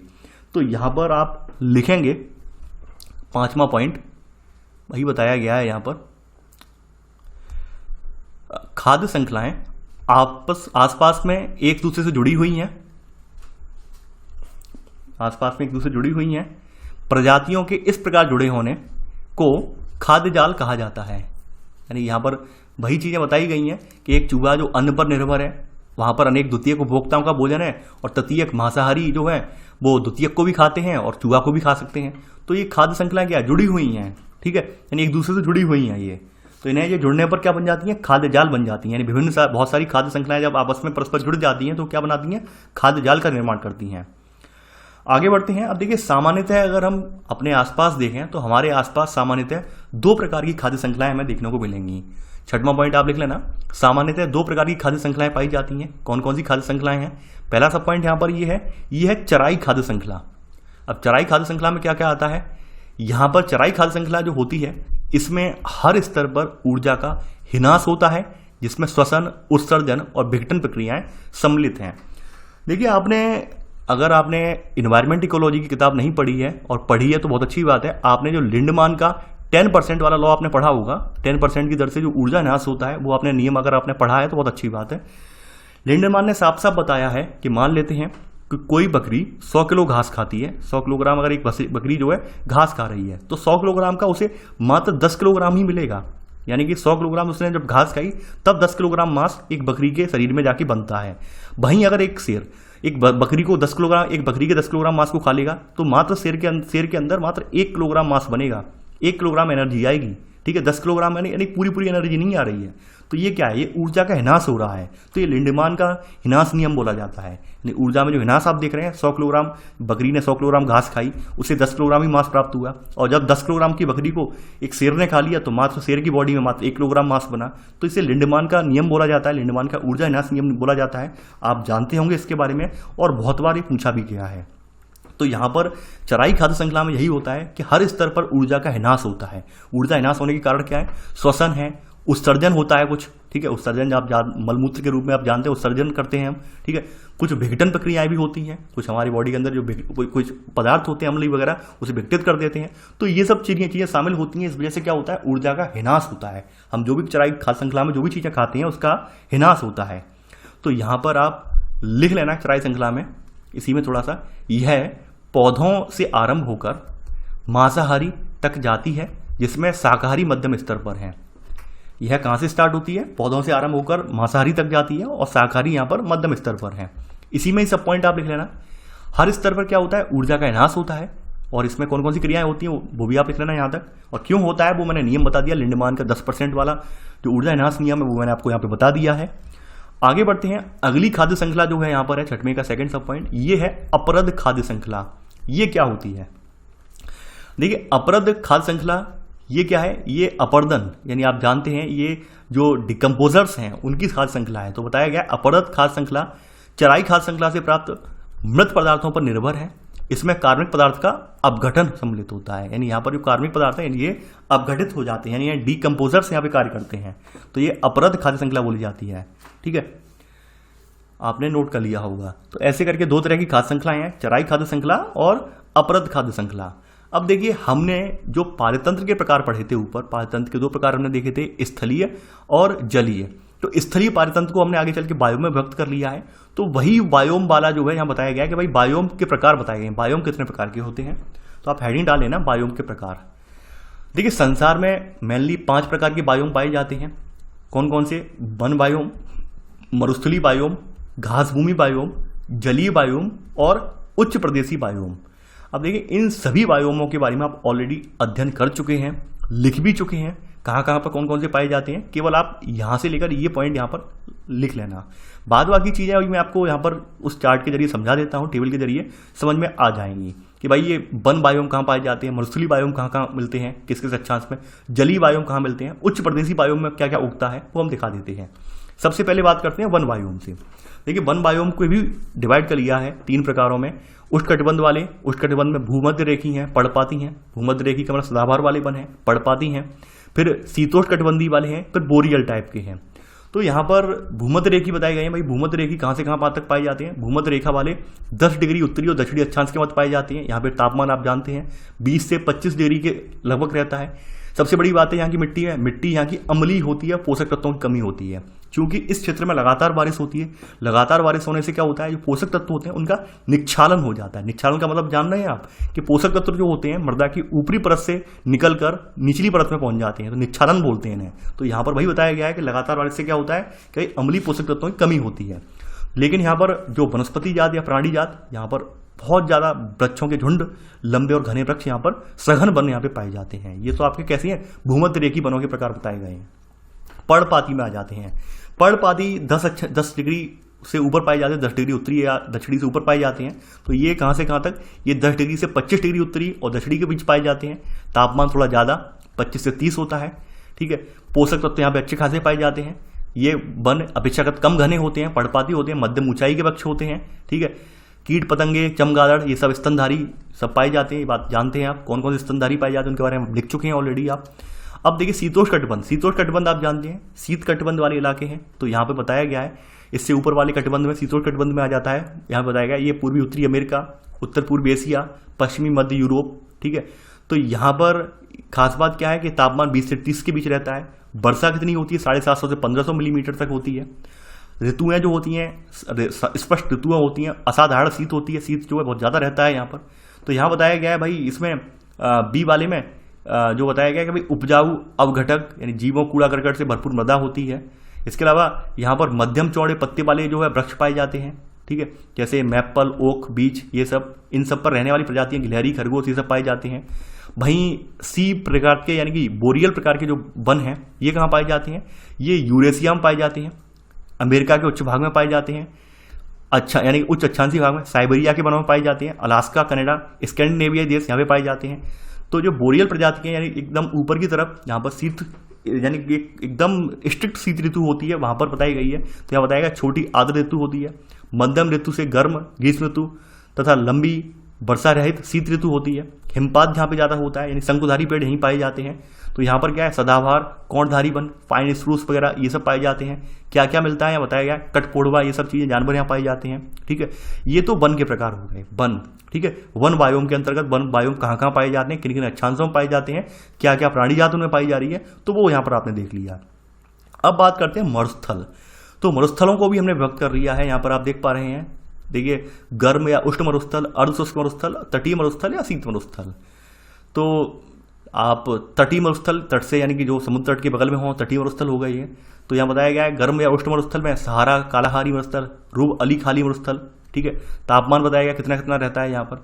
पोषक तत्वों से भरपूर और जैव पदार्थों का बहुत कम या ना होना, ये यहाँ पर खास बात है मरुस्थलों की, होते ही नहीं है। दूसरी बात यहाँ पर बताया गया है 1 से 3 तक के मरुस्थल है उनमें बताई गई है कि न्यून वनस्पति कुछ नहीं बोलता है, स्तनधारी कीट पतंगे, रेंगने वाले जीवधारी पक्षी होते हैं। शीत मरुस्थल की खास बात क्या है, यहाँ बताया गया है टुंड्रा जलवायु प्रदेश होता है। यहाँ पर खरगोश, चूहे, हिरण, पृथ्वी पर रहने वाली गिलहरी यहाँ पर ये पाई जाती है शीत मरुस्थल में। ठीक है, और तापमान जो होता है -50 डिग्री तक, जैसे लद्दाख है, लद्दाख में तापमान जो है माइनस में चला जाता है, शीत मरुस्थल का उदाहरण है। उष्ण मरुस्थल का उदाहरण हमारे यहाँ थार का मैदान है, राजस्थान वाला। और शीत मरुस्थल का उदाहरण जो है आपका कौन सा है, जो आपका लद्दाख रीजन है वो वाला है। ठीक है, अब देखिए आपने मरुस्थली वाली बायोम भी देख ली है। अब घास भूमियाँ देख लेते हैं। तो घास भूमियों के बारे में आप जानते होंगे, उष्णकटिबंधीय घास भूमियाँ हैं, शीतोष्णकटिबंधीय घास भूमियाँ हैं, जैसे अफ्रीका के विशाल क्षेत्र, ऑस्ट्रेलिया, दक्षिण अमेरिका, भारत में घास भूमियाँ जो पाई जाती हैं, यूरेशिया के कुछ भागों में घास भूमियाँ पाई जाती हैं। अच्छा, एक बात आपको बतानी है, एक क्वेश्चन है, इसका आंसर मैं नहीं दूंगा। जो विभिन्न घास भूमियाँ हैं और उनके विभिन्न विभिन्न जगहों पर क्या क्या नाम है। उत्तरी अमेरिका महाद्वीप में क्या कौन कौन से नाम है, दक्षिण अमेरिका महाद्वीप में घास भूमियों के क्या नाम है, अफ्रीका महाद्वीप में घास भूमियों किस नाम से जाना जाता है, ऑस्ट्रेलिया महाद्वीप में घास भूमियों किस नाम से जाना जाता है, आपके यूरोप में घास भूमियों किस नाम से जाना जाता है। ये आपका टास्क है, ये आपको बताना है कौन कौन से क्षेत्रों में घास भूमियों किस नाम से जाना जाता है, ये आपको बताना है। ठीक है, ये मैं नहीं बताऊंगा कौन कौन सी घास भूमि कहाँ पाई जाती है, मैं भी तो देखूं कि भाई इतने दिन से हम पढ़ा रहे हैं आपको, कुछ तो आप रिवाइज करें, कुछ तो आप रिवीजन कर रहे होंगे, तो ये आपके लिए टास्क है, आपको बताना है। देखिए, आप कोशिश किया कीजिए, जो मैं प्रश्न पूछता हूँ बेशक आप अपनी किताबों के पन्ने पलटें, उससे आपको ये तो पता चलेगा कि भाई हमने सर ने लिखवाया है ये चीज़। जब सर को याद है कि सर ने लिखवाई है ये चीज़, तो हमें याद क्यों नहीं आ रही है, तो कम से कम एटलीस्ट उस पेज को तो ढूंढें कि जिस पेज पर हमने चीज़ें लिखी हैं। तो ऐसे करके आप देख के जो यहाँ पर आंसर देने का प्रयास किया कीजिए। तो यहाँ बताया गया है इन दोनों की खास बात, गर्म उष्ण जलवायु है 500 से 1250 मिलीमीटर तक, उष्ण ग्रीष्म और शीत ऋतु रहती है, वर्षा 500 से 900 मिलीमीटर रहती है, संरंध्रित मृदा होती है, संरंध्रित का मतलब मृदा में छिद्रयुक्त मृदा है, ह्यूमस की पतली परत जमी होती है, घास, पेड़, ठीक है, लंबी झाड़ियाँ ये अनुपस्थित होते हैं, जिराफ, जेबरा, भैंस, चीता, लकड़बग्गा ये सब पाए जाते हैं, घास कहीं कहीं के वृक्ष, ओक या मुलायम वृक्ष, मूलतः घास के मैदान पाए जाते हैं, ये सब चीज़ें बताई गई हैं। लकड़ी के जैसे बिल्लो, बगराई लकड़ी जिससे बल्ला बनाया जाता है, ठीक है, गजेल, जेबरा, गेंडे ये सब जो है जानवर पाए जाते हैं इनमें। जलीय तंत्र आप जानते हैं, जली को हमने दो भागों में डिवाइड कर लिया है, ताजे जल में, समुद्री जल में। ताजे जल में आप जानते हैं झीलें ये सब चीज़ें आती हैं, और समुद्री जल में ये सब चीज़ें आ जाती हैं। ठीक है, तो ये सब चीज़ें आप जानते हैं ताजे जल वाले। पर्वतीय में आप जानते हैं, पर्वतीय में आप जैसे जैसे ऊपर बढ़ते जाएंगे वैसे वैसे वनस्पतियों में भिन्नता आती जाएगी। निचले स्तर पर वनस्पतियाँ कुछ अलग होंगी, ऊपर पहुँचने पर कुछ अलग होंगी, और उससे ऊपर पहुँचने पर कुछ अलग होंगी।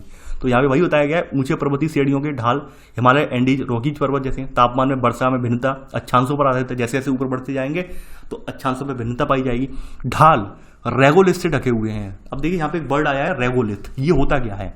रेगोलिथ हल्के या फिर कंकड़ पत्थर जो होते हैं, या कंकड़ पत्थर युक्त मृदा होती है जो किसी ठोस चट्टान के ऊपर पड़ी हुई होती है, उसे रेगोलिथ कहते हैं। यानी हम मानते हैं कोई पर्वतीय सतह है, पर्वतीय सतह पर नीचे कठोर सतह है और उसके ऊपर कंकड़ पत्थर युक्त मृदा है और वो उसे ढके हुए, उसकी परत उसके ऊपर चढ़ी हुई है, तो उस परत को हम रेगोलिथ के रूप में जानेंगे, उसे हम रेगोलिथ कहते हैं उस परत को।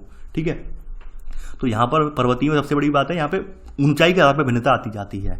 तो ये तो आपके बायोम हो गए। देखिए, इन सब बायोमों के बारे में आप ऑलरेडी लिख चुके हैं। यहाँ पर हमने इसलिए डिफाइन किया क्योंकि आपको एक बार रिवीजन हो जाए, यहाँ पर लिखने की जरूरत नहीं थी, यहाँ पर केवल आपने देख लिया, रिवाइज हो गया होगा आपको।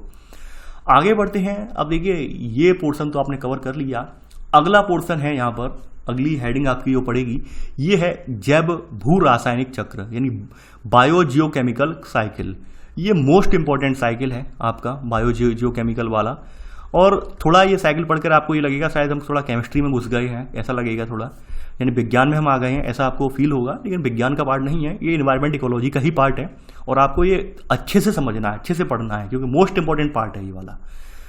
तो यहाँ पर कुछ चीज़ें हैं इनके बारे में, जैव भू रासायनिक चक्र के बारे में। तो पहले उन चीज़ों को हम समझ लेते हैं, और फिर कौन कौन से जैव भू रासायनिक चक्र पाए जाते हैं आपके आसपास, उन चक्रों को देखेंगे। सबसे पहले हम इस प्रक्रिया को समझते हैं कि भाई जैव भू रासायनिक प्रक्रिया चलती कैसे है, वो हम प्रक्रिया पहले देखेंगे। तो यहाँ पर जो जैव भू रासायनिक चक्र चलने के लिए सबसे बड़ी जो चीज़ की जरूरत होती है वो सूर्य का प्रकाश, यानी पूरा जैव भू रासायनिक चक्र जो चलता है वो सूर्य के प्रकाश की उपस्थिति में चलता है। यहाँ पर ऊर्जा का स्रोत कौन सा है, सूर्य है। तो यहाँ पहला पॉइंट आप लिख लेना, यहाँ पर सूर्य ऊर्जा का यहाँ पर मूल स्रोत है। इसकी ऊर्जा जैव मंडल में प्रकाश संश्लेषण क्रिया द्वारा जीवन प्रक्रिया आरंभ करती है। ये लिख लेना आप, सूर्य ऊर्जा का मूल स्रोत है, इसकी ऊर्जा जैव मंडल में प्रकाश संश्लेषण क्रिया द्वारा जीवन प्रक्रिया आरंभ करती है। अब देखते हैं, देखिए जो प्रकाश संश्लेषण की क्रिया होती है, उस प्रकाश संश्लेषण की क्रिया में अगर हम बात करें यहाँ पर, तो यहाँ बताया गया है इसके दौरान कार्बन डाइऑक्साइड, ऑक्सीजन व कार्बनिक यौगिक ये इसमें परावर्तित हो जाती है। यानी प्रकाश संश्लेषण के दौरान कार्बन डाइऑक्साइड जो होती है वो किसमें, ऑक्सीजन में, और आपकी जो है ये कार्बनिक यौगिक में ही परिवर्तित हो जाती है, यानी कार्बन डाइऑक्साइड। थोड़ा सा फॉर्मूला देख लेते हैं, प्रकाश संश्लेषण क्रिया का जो फॉर्मूला है वो हम देख लेते हैं। देखिए ये फॉर्मूला होता है, थोड़ा सा मेरा राइटिंग ज़्यादा बेटर नहीं है लेकिन समझ में आ जाएगा, 6CO2 + 12H2O। ठीक है, अब यहाँ पर प्रकाश की उपस्थिति यानी क्लोरोफिल और सनलाइट दोनों की उपस्थिति में यहाँ पर क्या बनता है, C6H12 6H12O2 प्लस यहाँ पर 6O2 और 6 अणु किसके, जल के बनते हैं। यानी कि ये C6H12O2 क्या है यहाँ पर, ये ग्लूकोज बन रहा है। यहाँ पर क्या बन रहा है, ये ग्लूकोज का निर्माण हो रहा है यहाँ पर, ठीक है। और ये क्या है, ऑक्सीजन बन रही है, ये जल के अणु बन रहे हैं यहाँ पर।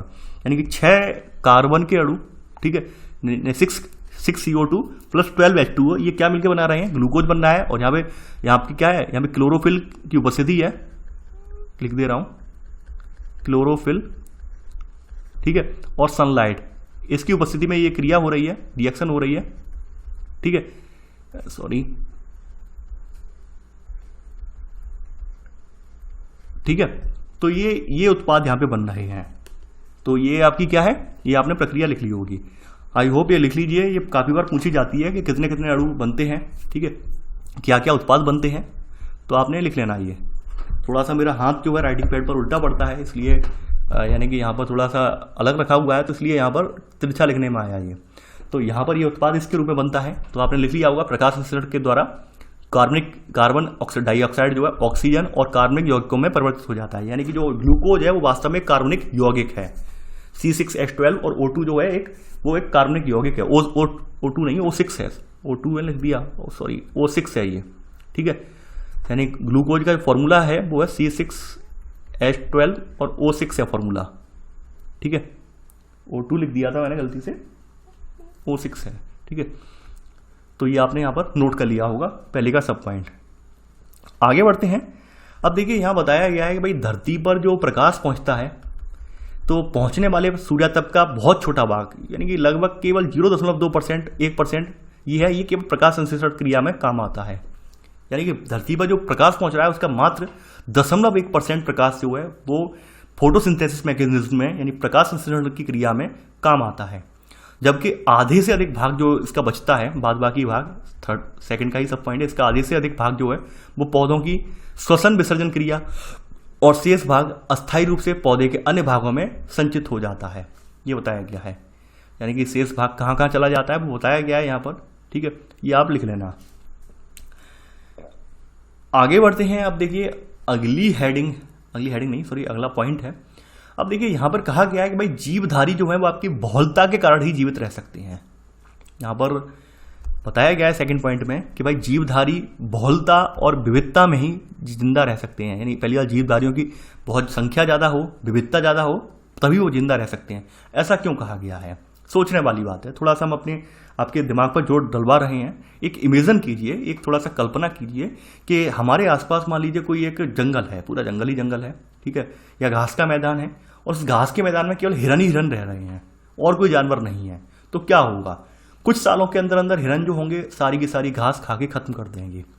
क्यों? क्योंकि हिरणों की संख्या लगातार बढ़ती चली जाएगी। अब संख्या लगातार बढ़ेगी, उस हिसाब से घास तो उसी दर से उत्पन्न होगी, क्योंकि मैदान उतना ही है, उससे ज़्यादा उत्पन्न नहीं होने वाली उस क्षेत्र में, उसी दर से उत्पन्न होगी। अब चूंकि जान जो है हिरन लगातार बढ़ते चले जा रहे हैं, हिरन की प्रजाति लगातार प्रजनन कर करके अपनी संख्या बढ़ाती चली जा रही है, तो यहाँ पे दिक्कत हो जाएगी, नहीं हो जाएगी? एंड में एक स्थिति ये हो जाएगी कि दोनों ही चीज़ें विलुप्त हो जाएंगी, घास भी विलुप्त हो जाएगी और हिरन की प्रजाति भी विलुप्त हो जाएगी। क्योंकि एंड में भाई जब घास रहेगी नहीं तो खाएगी क्या प्रजाति, तो भूखों मरेगी। तो ये चीज़ आप देखेंगे। लेकिन यहीं पर मान लेते हैं एक ऐसा जानवर भी है जो हिरन पर निर्भर रहता है। मान लीजिए शेर है, तो शेर क्या करेगा? शेर होगा तो ये करेगा भाई, हिरनों की संख्या लगातार बढ़ रही है, उसे बैलेंस में करता रहेगा। यानी मान लीजिए बहुत ज़्यादा बढ़ जाएगी तो हिरन, क्योंकि शेर को भी खाना है, भोजन चाहिए, तो शेर क्या करेगा, डेली 1 या 2 हिरनों को मार के खाएगा, 1 या 2 को मार के खाएगा। तो इससे क्या होगा, इससे पूरा बैलेंस बना रहेगा। और हमारे यहाँ जो है विविधता की वजह से हमारा क्या है, हमारा पर्यावरण बचा रहेगा। यानी कि यहाँ पर जीवधारी जो है वो बहुलता और विविधता में ही बचे रह सकते हैं। वास्तव में या तो अगर मान लेते हैं कि अगर एक जंगल में शेर ही शेर रह जाए केवल, और कोई जानवर ना हो, तो क्या शेर जीवित रह पाएगा? नहीं रह पाएगा। ऑब्वियस सी बात है, शेर को जीवित रहने के लिए दूसरे जानवर की जरूरत पड़ती है। अब दूसरे जानवर होंगे ही नहीं तो क्या शेर जीवित रहेगा? नहीं रहेगा। इसलिए विविधता होनी अत्यंत आवश्यक है। ठीक है, तो ये आपने जान लिया होगा। अब चलिए थोड़ा सा आगे यहाँ पर बढ़ते हैं। यहाँ पर जीवधारी की विविधता के बारे में बात हो गई है। अब देखिए यहाँ पर बताया गया है थर्ड पॉइंट आप नोट करेंगे यहाँ पर कि भाई जैव मंडल में थर्ड पॉइंट कहाँ पहुँच गए हम, सॉरी यहाँ पर आते हैं। अब देखिए, अब हमारा वैसे तो अब जो आपकी ये आपने जो डाली थी ये वाली जैव भू रासायनिक चक्र, इसकी परिभाषा अब आएगी यहाँ पर। पहले तो इसके पहले भूमिका बनाई गई थी कि जैव भू रासायनिक चक्र चलता कैसे है, क्रिया कैसे होती है, क्या होनी जरूरी है क्रिया। तो वो जैव मंडल चक्र की यहाँ पे परिभाषा बताई गई है, मानक परिभाषा 3rd पॉइंट में, कि जैव मंडल में जीवधारी व पर्यावरण के बीच ये रासायनिक तत्वों के जो चक्रीय प्रभाव होता है उसको जैव भू रासायनिक चक्र कहते हैं। ठीक है, यानी रासायनिक चक्र जो आपने देखा, जो अभी आपने रासायनिक जो केमिकल रिएक्शन देखी आपने कि भाई किस तरह से 6CO2 + 12H2O मिलकर क्लोरोफिल और सनलाइट की उपस्थिति में ग्लूकोज, ऑक्सीजन और जो जल के अणु निकाल रहे हैं वो आपने देखा। ठीक है, तो वो क्या है, एक केमिकल रिएक्शन है, एक भू रासायनिक चक्र है, रासायनिक तत्वों की चक्रीय प्रभाव हो रहा है वो। ठीक है, जिसे हम भू रासायनिक चक्र के नाम से जानेंगे। अब देखिए यहाँ पर ये जो चक्र है आपका जैव रासायनिक वाला, ये किसे संचालित हो रहा है, ये संचालित होता है मूलतः आपका सौर ताप से। यानी जो क्लोरोफिल वाली जो क्रिया है आपकी, ठीक है, यानी जो प्रकाश संश्लेषण की क्रिया है वो किसकी उपस्थिति में होती है, वो होती है सूर्य के प्रकाश की उपस्थिति में। तो यहाँ पर सब पॉइंट लिख लेना, जैव रासायनिक चक्र, सॉरी इसी में लिख लेना कि ये चक्र, इसी में ही सब पॉइंट में लिखना, इसी में लिख लेना, ये चक्र मुख्यतः सौर ताप से संचालित होते हैं। अब देखिए जैव रासायनिक चक्र भी 2 प्रकार का है। कौन कौन से 2 प्रकार हैं? पहला है गैसी चक्र, यानी कि जैव रासायनिक चक्र में पहला चक्र है गैसी चक्र। गैसी चक्र में देख लेते हैं, गैसी चक्र में क्या है। देखिए गैसी चक्र में पदार्थ का मुख्य भंडार स्रोत वायुमंडल और महासागर है। यानी इसमें लिख लेना गैसी चक्र में सब पॉइंट में, इसमें पदार्थ का मुख्य भंडार कहाँ है, ये स्रोत वायुमंडल में है और महासागर में है गैसी चक्र में। और वहीं तलछटी चक्र, दूसरा चक्र यहाँ पर जो है, इसी में जो है दूसरा चक्र जो है 3rd का 2nd सब तलछटी चक्र, इसके प्रमुख भंडार पृथ्वी की भूपरपटी पर पाई जाने वाली मिट्टी, तलछट और अन्य चट्टानों में पाए जाते हैं। तो ऐसे करके 2 चक्र आपके जैव मंडल देखने में मिलते हैं, गैसी चक्र और जो है तलछटी चक्र। ठीक है, तो आपने देख लिया, ये आपके 2 प्रकार के भू रासायनिक चक्र आपको देखने को मिलेंगे। ठीक है, अब देखिए भू रासायनिक चक्रों के दौरान आपकी जो प्रक्रिया चल रही है, आपने ऊपर जो हेडिंग ऊपर डाली है अभी आपने कि जैव मंडल की भू रासायनिक चक्र, तो जैव मंडल की भू रासायनिक चक्र में कुछ ऐसे पदार्थ भी होते हैं जिनके चक्र अपने आप चलते रहते हैं। जैसे आपके जल एक ऐसा पदार्थ है, जल का भी अपने आप में एक साइकिल चलता रहता है। कार्बन, यानी आपके यहाँ जो मौजूद कार्बन डाइऑक्साइड है उसका भी एक वास्तव में साइकिल चलता रहता है। यहाँ पे कार्बन के अलावा जो नाइट्रोजन है उसका भी एक साइकिल है अपना। तो इन सब साइकिलों को आपको पढ़ना पड़ेगा। देखिए यहाँ पर कार्बन साइकिल, नाइट्रोजन साइकिल और oxygen cycle most important cycle हैं। ठीक है, इनके बारे में आपको एक एक पॉइंट लिखना पड़ेगा और एक एक पॉइंट डिटेल में समझना पड़ेगा, तभी आप यहाँ पर समझ पाएंगे। तो ये जल चक्र, कार्बन चक्र, ये सब चक्र जो है वो जैव भू रासायनिक चक्र के तहत ही आते हैं, तीनों चक्र। ठीक है, तो यहाँ पर जल चक्र की बात करते हैं कि जल चक्र कैसे चलता है। तो यहाँ पर पहली हेडिंग इसी में डालेंगे आप, जल चक्र। बात कर लेते हैं जल चक्र की। देखिए आपको पता होगा कि सभी जीवधारी वायुमंडल, स्थल मंडल में जल का एक चक्र ये बनाए रखते हैं। यानी कि ये तरल, गैस और ठोस अवस्था में है जल, और इसे ही हम क्या कहते हैं, जल चक्र कहते हैं। यानी आप सभी को पता है कि हमारे जो मानवीय शरीर है वो 70% जल से बना हुआ है। ठीक है, यानी हमारी जब मृत्यु हो जाती है, मृत्यु होने के बाद क्या होता है, हमारे शरीर में मौजूद जल जो होता है पुनः वापस लौटा दिया जाता है, चाहे हमारे शरीर सड़ गल कर जैसे भी वाष्पन हो। ठीक है, उसके जरिए हमारा शरीर से जल बाहर निकल जाता है। तो ये जो जल चक्र है वो बना रहता है, यानी जल तरल अवस्था, तरल से गैस में, गैस से ठोस में परिवर्तित होता रहता है। तो ये बात आप जानते हैं, ये आपकी पहली हेडिंग है इसमें। जैव भू रासायनिक चक्र में आपका पहला चक्र आपका जल चक्र का है। दूसरा चक्र की हेडिंग आप डालेंगे, 2nd चक्र आपका जो है, इसकी 2nd चक्र की हेडिंग डालेंगे कार्बन चक्र, carbon cycle. Most important cycle है कार्बन साइकिल, मोस्ट इंपॉर्टेंट है, तो ये आप हेडिंग डाल देना कार्बन चक्र। देखिए कार्बन जो है वो आपका सभी जीवधारियों में कार्बन ये पाया जाता है, यानी आपके सभी जीवधारियों में वास्तव में कार्बन पाया जाता है। और कार्बन की अगर हम बात करें तो जो आपके आत्मपोषी पौधे होते हैं जिन्हें ऑटोट्रॉफिक कहते हैं, तो इन पौधों के लिए ये कार्बन जो है, यानी कि ये क्या करते हैं, कार्बन को वायु से ग्रहण करते हैं, कार्बन डाइऑक्साइड के रूप में ग्रहण करते हैं, और अपनी जो क्रिया है, प्रकाश संश्लेषण की क्रिया है, उसके द्वारा आपने देखा किस तरह से ग्लूकोज और ऑक्सीजन में से परिवर्तित कर देते हैं। तो वो यहाँ पे क्रिया वो बताई गई है कि किस तरह से कार्बन को, चक्र है, कार्बन को फिर अपने आप में वो संचित कर लेते हैं। कुछ कार्बन जो है जानवरों में चला जाता है, तो वो चक्र यहाँ पर पूरा डिफाइन किया गया है। वैसे अगर देखा जाए तो वातावरण में मौजूद हर जीव जो है आपका, वो कार्बन में उसके अंदर पाया जाता है। और कार्बन वास्तव में ये यौगिक का मूल तत्व है, यानी आपके अंदर जो एंजाइम्स वगैरह या फिर यौगिक जो पाए जाते तत्व पाए जाते हैं, उन सब में कार्बन का उपस्थिति होती है। तो यहाँ पर वही बात कही गई है कि सभी जीवधारियों में कार्बन पाया जाता है और यह सभी कार्बनिक यौगिक का मूल तत्व है। वास्तव में अगर देखा जाए तो हरे पौधे क्या करते हैं, हरे पौधे अपना भोजन बनाने के लिए कार्बन डाइऑक्साइड का प्रयोग कच्चे माल के रूप में करते हैं। आपको देखा होगा कच्चे माल के रूप में इसका प्रयोग किया जाता है। तो यहाँ पर अब लिखना स्टार्ट करते हैं। पहला पॉइंट तो आपने नोट कर लिया है। अब आगे बढ़ते हैं। यहाँ पर वही बताया गया है कि भाई जैव मंडल में असंख्य कार्बन यौगिक के रूप में जीवों में विद्यमान है। जैव मंडल में असंख्य कार्बन यौगिक के रूप में, किसके रूप में, यौगिक के रूप में जीवों में विद्यमान है। यानी कि जो जीवों के अंदर जो कार्बन पाया जाता है वो यौगिकों के रूप में पाया जाता है। और यौगिकों में आप जानते होंगे ग्लूकोज, सुक्रोज, लैक्टोज, अमीनो अम्ल, पेप्टोज, सेलुलोज, ये सब आ जाते हैं। तो इनके रूप में ये पाया जाता है, ये बात आप जानते हैं। तो यहाँ पर आपने पहले का सब पॉइंट नोट कर लिया है। अब देखिए कार्बन चक्र की बात करें तो कार्बन चक्र मूलतः आपका जो वायुमंडल से कार्बन ग्रहण कर रहे हैं पौधे, तो उस कार्बन डाइऑक्साइड का परिवर्तित रूप है, यानी उसी का परिवर्तित रूप है। क्योंकि स्वतंत्र पौधे जो उत्पादक पौधे हैं, जिन्हें हम आत्मपोषी पौधे बोलते हैं, ऑटोट्रॉफिक प्लांट बोलते हैं, जो कि कार्बन डाइऑक्साइड को यानी कि ग्रहण करते हैं और बाद में प्रकाश संश्लेषण की क्रिया के फलस्वरूप ऑक्सीजन का निर्माण करते हैं और साथ में कुछ सह उत्पादों का निर्माण भी करते हैं। तो यहाँ पर वही बात बताई गई है कि कार्बन चक्र कार्बन डाइऑक्साइड का परिवर्तित रूप है। और ये क्या करता है, यह परिवर्तन पौधों में प्रकाश संश्लेषण प्रक्रिया द्वारा कार्बन डाइऑक्साइड के यौगिकीकरण द्वारा आरंभ होता है। कार्बन डाइऑक्साइड का क्या होता है, प्रकाश संश्लेषण क्रिया में यौगिकीकरण हो जाता है। यानी आप देख रहा होगा जो ग्लूकोज बना वो क्या है, एक यौगिक है, यौगिकीकरण के रूप में बना है वो। तो आपने ये देखा है, सेकेंड पॉइंट आपने नोट कर लिया होगा। अब देखिए जो बाद में प्रक्रिया होती है कार्बन डाइऑक्साइड से जो प्रक्रिया होती है प्रकाश संश्लेषण की, ठीक है, उस प्रक्रिया में क्या होता है, जो भोजन पौधे बनाते हैं उस भोजन में पौधे कार्बोहाइड्रेट्स और ग्लूकोज बनता है, जो कि कार्बनिक यौगिक जैसे स्टार्च, सेलुलोज, सुक्रोज के रूप में पौधों में ये संचित हो जाता है।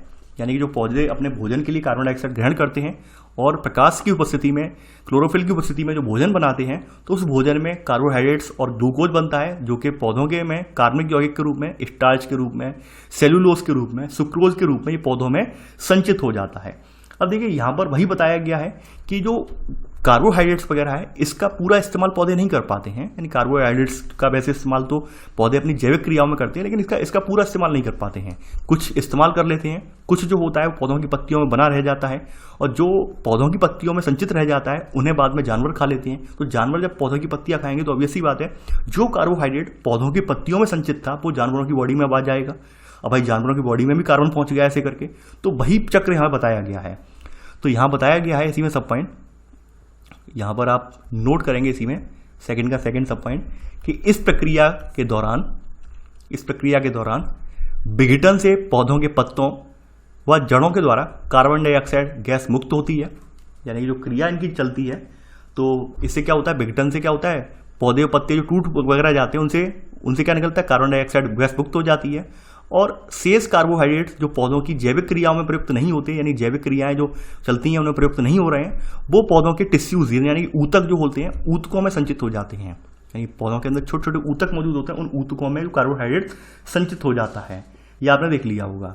अब देखिए यहाँ पर पौधों के अंदर जो बचा हुआ कार्बोहाइड्रेट संचित हो गया। आप जानते हैं कि कार्बोहाइड्रेट का प्रयोग जो था किसके रूप में, पौधे जैविक क्रियाओं के रूप में कर रहे थे, ठीक है। यानी कार्बोहाइड्रेट का कुछ भाग पौधे जो थे जैविक क्रियाओं में प्रयोग कर रहे थे, ठीक है।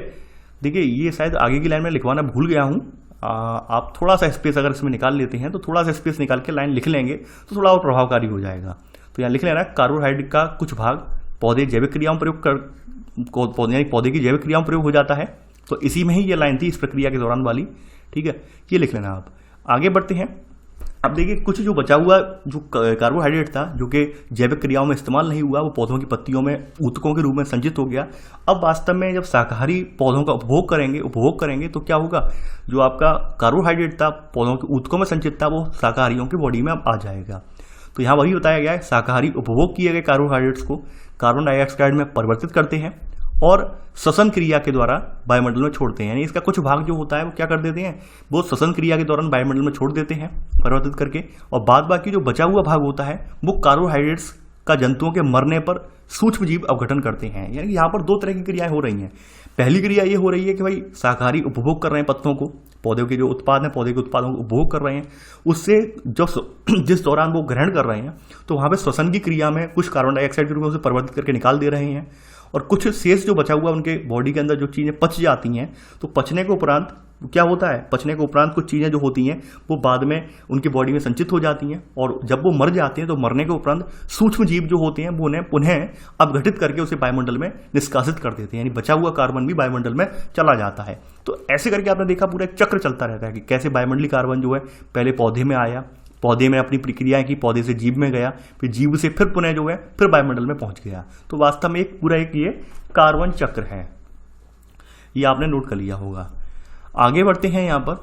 अब देखिए यहाँ पर अगला पॉइंट बताया गया है कि जो सूक्ष्म जीवाणु होते हैं वो कार्बोहाइड्रेट्स ऑक्सीजन यानी ऑक्सीडाइजेशन जिसे प्रक्रिया बोलते हैं, ऑक्सीकरण की प्रक्रिया बोलते हैं, इसके द्वारा कार्बन डाइऑक्साइड में से परिवर्तित करते हैं।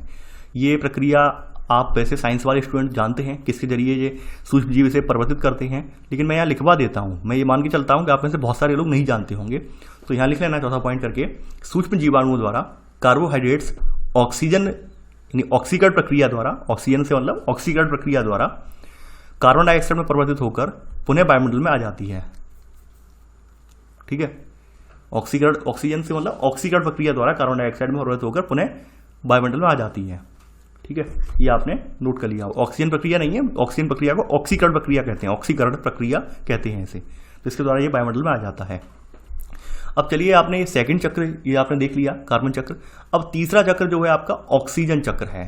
वास्तव में ऑक्सीजन चक्र कैसे चल रहा है वो हम देखेंगे। तो आपने देखा था भाई प्रकाश संश्लेषण की क्रिया हो रही है, उस प्रकाश संश्लेषण की क्रिया में बाई प्रोडक्ट के रूप में यानी कि कार्बन डाइऑक्साइड पौधे ग्रहण कर रहे हैं और बाई प्रोडक्ट के रूप में ग्लूकोज कार्बोहाइड्रेट बन रहा है, उसी के साथ साथ वहां पे ऑक्सीजन भी मुक्त हो रही है। तो ऑक्सीजन चक्र वास्तव में क्या है, एक सह परिणाम है, प्रकाश संश्लेषण की क्रिया का एक सह परिणाम है, बाई प्रोडक्ट है। तो आपने ये नोट कर लिया होगा। इसमें पहला पॉइंट यानी ऑक्सीजन चक्र आपने हैंड डाल ली होगी और पहला पॉइंट लिख लिया होगा। दूसरा सब पॉइंट लिखेंगे यहाँ पर कि यह कार्बोहाइड्रेट्स के ऑक्सीकरण में सम्मिलित है, जिससे ऊर्जा, कार्बन डाइऑक्साइड व जल विमुक्त होते हैं। देखिए मैंने गलती ये कर दी, मैंने चौथा पॉइंट ऊपर लिखवा दिया, वही पॉइंट यहाँ पे फिर से आ गया। ठीक है, तो यानी ये पॉइंट रिपीट हो गया, यहाँ पर वही पॉइंट रिपीट हो गया। मैंने ध्यान अभी नहीं दिया, तो मैंने अपने नोट्स में भी वही कर लिया, ध्यान नहीं दे पाया, कोई बात नहीं। तो ये सेम पॉइंट्स हैं, यानी कार्बोहाइड्रेट का क्या करते हैं, ऑक्सीकरण कर देते हैं। ठीक है, ऑक्सीकरण से क्या होता है, ऑक्सीकरण में सम्मिलित है, ऊर्जा मुक्त होती है, कार्बन डाइऑक्साइड और जल ये विमुक्त होते हैं। ठीक है, ये नोट कर लिया होगा आपने। अब देखिए जो ऑक्सीजन की प्रक्रिया है, बताया गया है, ये नाइट्रोजन के साथ जब मिल जाती है, ये इसके साथ मिलकर नाइट्रेट बनाती है। वहीं ये बहुत से अन्य खनिज तत्वों के साथ ये ऑक्सीजन जब मिल जाती है तो ऑक्साइड बनाती है, जैसे आयरन ऑक्साइड, एल्युमिनियम ऑक्साइड आदि, ये लिख लिया होगा। अब देखिए यहाँ बताया गया है कि भाई जो प्रकाश संश्लेषण की क्रिया होती है, तो प्रकाश संश्लेषण की क्रिया में जब जो प्रक्रिया चलती है उस दौरान क्या जब बनता है, जल भी बनता है।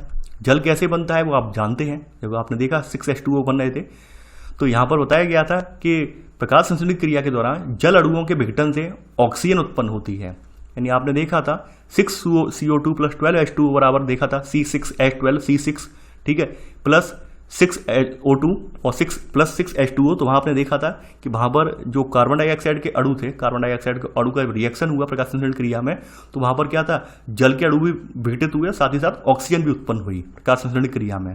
तो वो एक क्या है, वो पूरा एक कार्बन प्रकाश यानी ऑक्सीजन चक्र पूरा बना रहता है ये। तो ये आपने लिख लिया होगा पॉइंट।